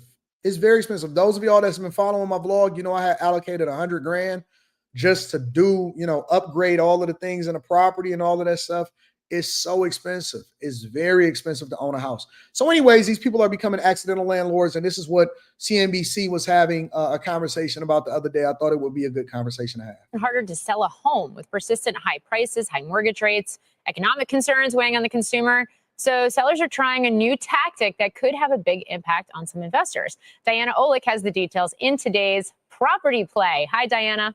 Hey, Morgan. Yeah, frustrated sellers reluctant to lower their prices anymore are instead putting their homes up for rent, so-called accidental landlords. And there are so many now, they're actually starting to affect rental supply and the big institutional landlords. The largest investors owning more than 50,000 homes are highly concentrated geographically. Invitation Homes, American Homes for Rent, and Progress Residential each hold over a third of their assets in just 6 U.S. housing markets, according to Parcel Labs. These markets have seen rental inventory growth of well over 20% in the past year, much of it from former owner occupants, like Garrett Johnson, who bought a home in Dallas 2 years ago, but was recently transferred to Houston. He tried in March and April to sell his home, dropped the price a few times, but crickets. So he decided to rent it and immediately got several offers. I expect to hold it until the market recovers, whenever that is. I don't expect for it to recover super soon. So, the expectation is that it'll be several years. People that rent homes or people that rent out their homes, or let me revise that. People that look at the home that they live in as an investment, you are making a huge mistake. And I preached this for years. I still stand on it. I believe that the true cost of owning a home that you live in, right? If you are getting a place that you live in, you need to look at it as a place for shelter. Do not look at it as an investment. If you are getting a place to live in, you are the one that is living in it. Look at it as a place of shelter. Do not look at it as an investment. You will make the biggest mistake of your life looking at it from that lens, because a lot of times you'll make decisions that you wouldn't normally make if you're making an investment decision. When we are investors, we make objective decisions, right? Business owners, investors, we make investment decisions. That means that we are objective. That means that we don't look at it. We only go based off of the numbers, the data, the statistics, and the probability. We're able to calculate the true cost of owning a home. Most people will say, well, my mortgage is only this. You're not taking into consideration maintenance. You're not taking into consideration utilities. You're not taking into consideration interest rates. You're not taking into consideration the fact that you'll have been paid over it 3 times over. And that's hopefully assuming that you don't take out the equity in the project or a home equity loan or credit or mortgage a house again or a second mortgage or anything like that in order to do something else or make an upgrade or whatever it is that you do. You're going to pay for that house 3 or 4 times over. And that's not including if you need a roof. It's not including utility bills. It's not including property taxes. It's not including HOAs. It's not including water. It's not including if you have to fix something up, any repairs that you got to make, changing the floors out, moving the carpets, cleaning the carpets, all of that stuff. All of that is an expense if you're looking at it from a business perspective. All of it is an expense if you're looking at it as a business perspective. Lawn care, you're right, Marcus Anderson, 100%. It's all a real business expense, all of it. But we don't take that into consideration and the true cost of it. Some people prefer to have shelter that is maintenance free, meaning that if anything breaks, all I got to do is, hey, I'm calling somebody, y'all take care of that. That's not my problem. Some people would prefer to live like that. Some people prefer to have their investment money in the market. They get a better return on their money than if they are pouring it into this big old house that's basically making them house poor, and it kills their lifestyle, right? So it depends. There's so many factors that go into it, but a lot of people only look at it based off of how we was programmed to look at it in order to sell more homes because the banks needed to send out more money and they needed more deposits. So if you're going to look at something, you got to look at it in its totality. You can't look at it from the lens that make you feel better about your purchase. It's almost like a person that buys and go on and get a car, right? And they got to go and finance a car. They got to get a car to, whatever the interest rate is. And then you talk to them, you say, hey, you know what? That's killing your finances. Well, I got to have a car to get back and forth. I might as well get a new one. I got to do this. And so they're looking to justify the decision instead of, well, when I pull up this and that, so on and so forth, whatever, blah, blah, blah. I don't want to deal with anything that's breaking down on the side of the road. People are going to justify the decision because that's what they want to do. People are going to justify the decision because that's what they want to do. When you ask somebody why they blew their money on this or whatever, well, if I didn't spend it on that, then I would have tricked it off over here, or man, at least I did something to make me feel good. People will justify the decision. You can't do that if you are a business person. If you're making a business decision, it's all black and white. It's all in the numbers. It's all in the profitability versus the revenue. The revenue is what you bring in. The profitability is what you take in or what you keep after all of your expenses is calculated. I am a very black and white person when it comes to business. I look at the numbers. It has to match the investment. The return on investment have to make sense. Otherwise, I can put my money in something else that makes more sense long term. I can put it in a market. But people will justify it. People will justify it when it doesn't make sense. You can put your money in something else that's more conducive. I know people that live in apartments that, matter of fact, I'll do you one better. Some of y'all remember the nursing live stream that I did years ago on a Patreon. It's still up. It's still up. The years ago on a Patreon. And for a couple of them, which I told y'all that I ran into one of my nursing Patreon members that was one of the original Patreon members, one of the original 50 that joined the seat at the table, one of the original 50 seat at the table. And he was like, Anton, I'm killing it, bro. I'm running up a bag. Do you know that technically he's homeless? He's a travel nurse. He realized when we were talking, he said he never, ever went to his house in Miami. He had a home that he was just paying for in Miami. It was really just a storage facility because he was always on the road. He was always on the road. I said, man, why is you still paying for that? Because he was asking me if he should keep his crib or if he should renew the lease or whatever like that. It was like he was leasing it out. I said, man, why are you still paying for that? I mean, I got to have some place. I said, what do you mean? Aren't you only there for what, two or 3 days out of the month? Yeah. Crash at your mom's house, throw your stuff in her garage, whatever you keep, sell off the rest of it and put all of that money that you got in there, put it into the market or put it into this other investment. He said that investment is paying off like crazy. Paying off like crazy. We kicked it in the airport for about 15 minutes. I was about to fly over here to here. I was flying over to here to California from Vegas. Killing it. Absolutely killing it. Running up a bag like crazy. Running up a bag like crazy. But again, you have to look at everything separately. If you're looking at a home, looking at it that you're living in, look at it as shelter. If you're looking at a property in order for an investment, you got to look at it from the black and white. Stop conflating the two. So, the expectation is that it'll be several years. The concern for the big investors, according to Mizuho analyst Handel St. Juste, is that the big landlords who have been getting 4 to 5% rent growth in their renewals and 75% retention in their portfolios won't be able to sustain that. Those big landlords have already become net sellers of individual rental properties and are instead. Let me read some of this stuff. Anton, for a single guy, should he go for a house or just rent? He don't have a house. He usually stays wherever it is that he's working as a travel nurse because they get a per diem. You see what I'm saying? Why would you pay for a place that you're not using? Why would you pay for a place that you're not using? Somebody said land is a good investment in most parts of the world. Okay. Well, what's the return on that until you sell it? Because if you just buying land, and if you just sitting on it, then that either means that you must be speculating, so you're waiting for the price to get to a certain amount so that you can ultimately sell it. So you got to have a plan. You got to have a plan. All right. If you just have land for the sake of having land, in some places, in some cities, they're going to require for you to keep the grass cut, for you to be maintained, or they're going to fine you.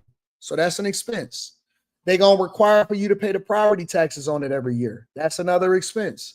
If you don't have any income coming back in, and then you wind up selling the land, let's just say for a little bit more than what you paid for it, then that means that you lost money on it because you wasn't intentional on how you was going to lose your, how was you was going to leverage your money. The strategy, I'm not going to tell you all the strategy that I tell for the bag chasers, but my point is that you have to look at it from a business perspective.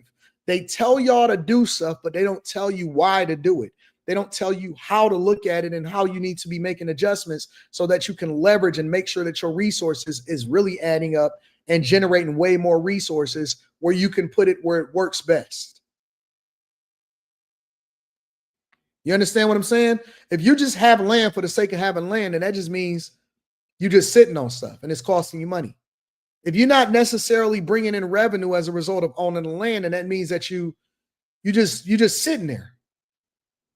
If you have the capacity to be able to hold on to it for a longer period of time because you're speculating that the land is ultimately going to bring you in a whole lot more money, then that's when you start to look at it as an investment. If you plan on building on the land, and that's when you look at it as an investment, right? If you're not generating any revenue, but it's all expenses going out, what you doing? What are you doing?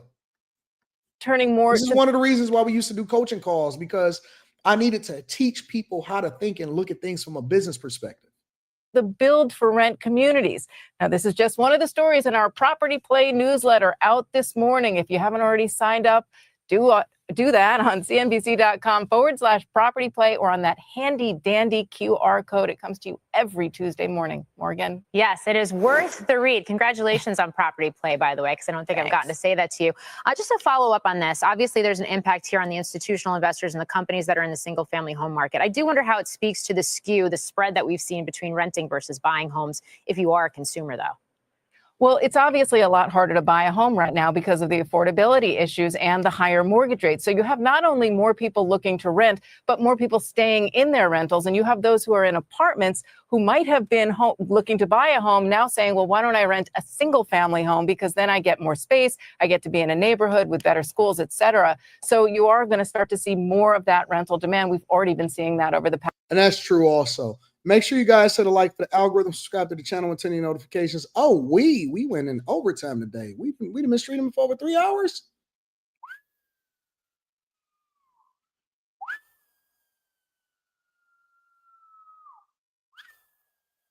Sir Dr. Mr. says, bros are nomad, not homeless. Shout out to Sir Mr. Sir Dr. Mr. I appreciate y'all. We've been streaming for over 3 hours. That 3 hours went fast. What time is it? Almost 3 o'clock? Oh, snaps. Oh, snaps. All right, y'all, listen. Your coaching call, Tabby. Your coaching call gonna tell you to start all over. We got after hours tonight, so we popping off on that. I love y'all. I appreciate y'all. After hours tonight, Millionaire Morning Show in the morning. And then we getting it. We getting it. It's fun. It's 12 in Cali. That is true. I got this phone set for Cali time, but it's 3 o'clock Eastern. It's 3 o'clock Eastern. Hopefully I get y'all through y'all day. Hopefully that I add a lot of value and entertainment. And I love y'all. Y'all know I love y'all. I'm not about to do no sentimental junk right now either. I love y'all. I appreciate y'all. Y'all are the greatest audience on earth. We back at it tonight, y'all. After hours.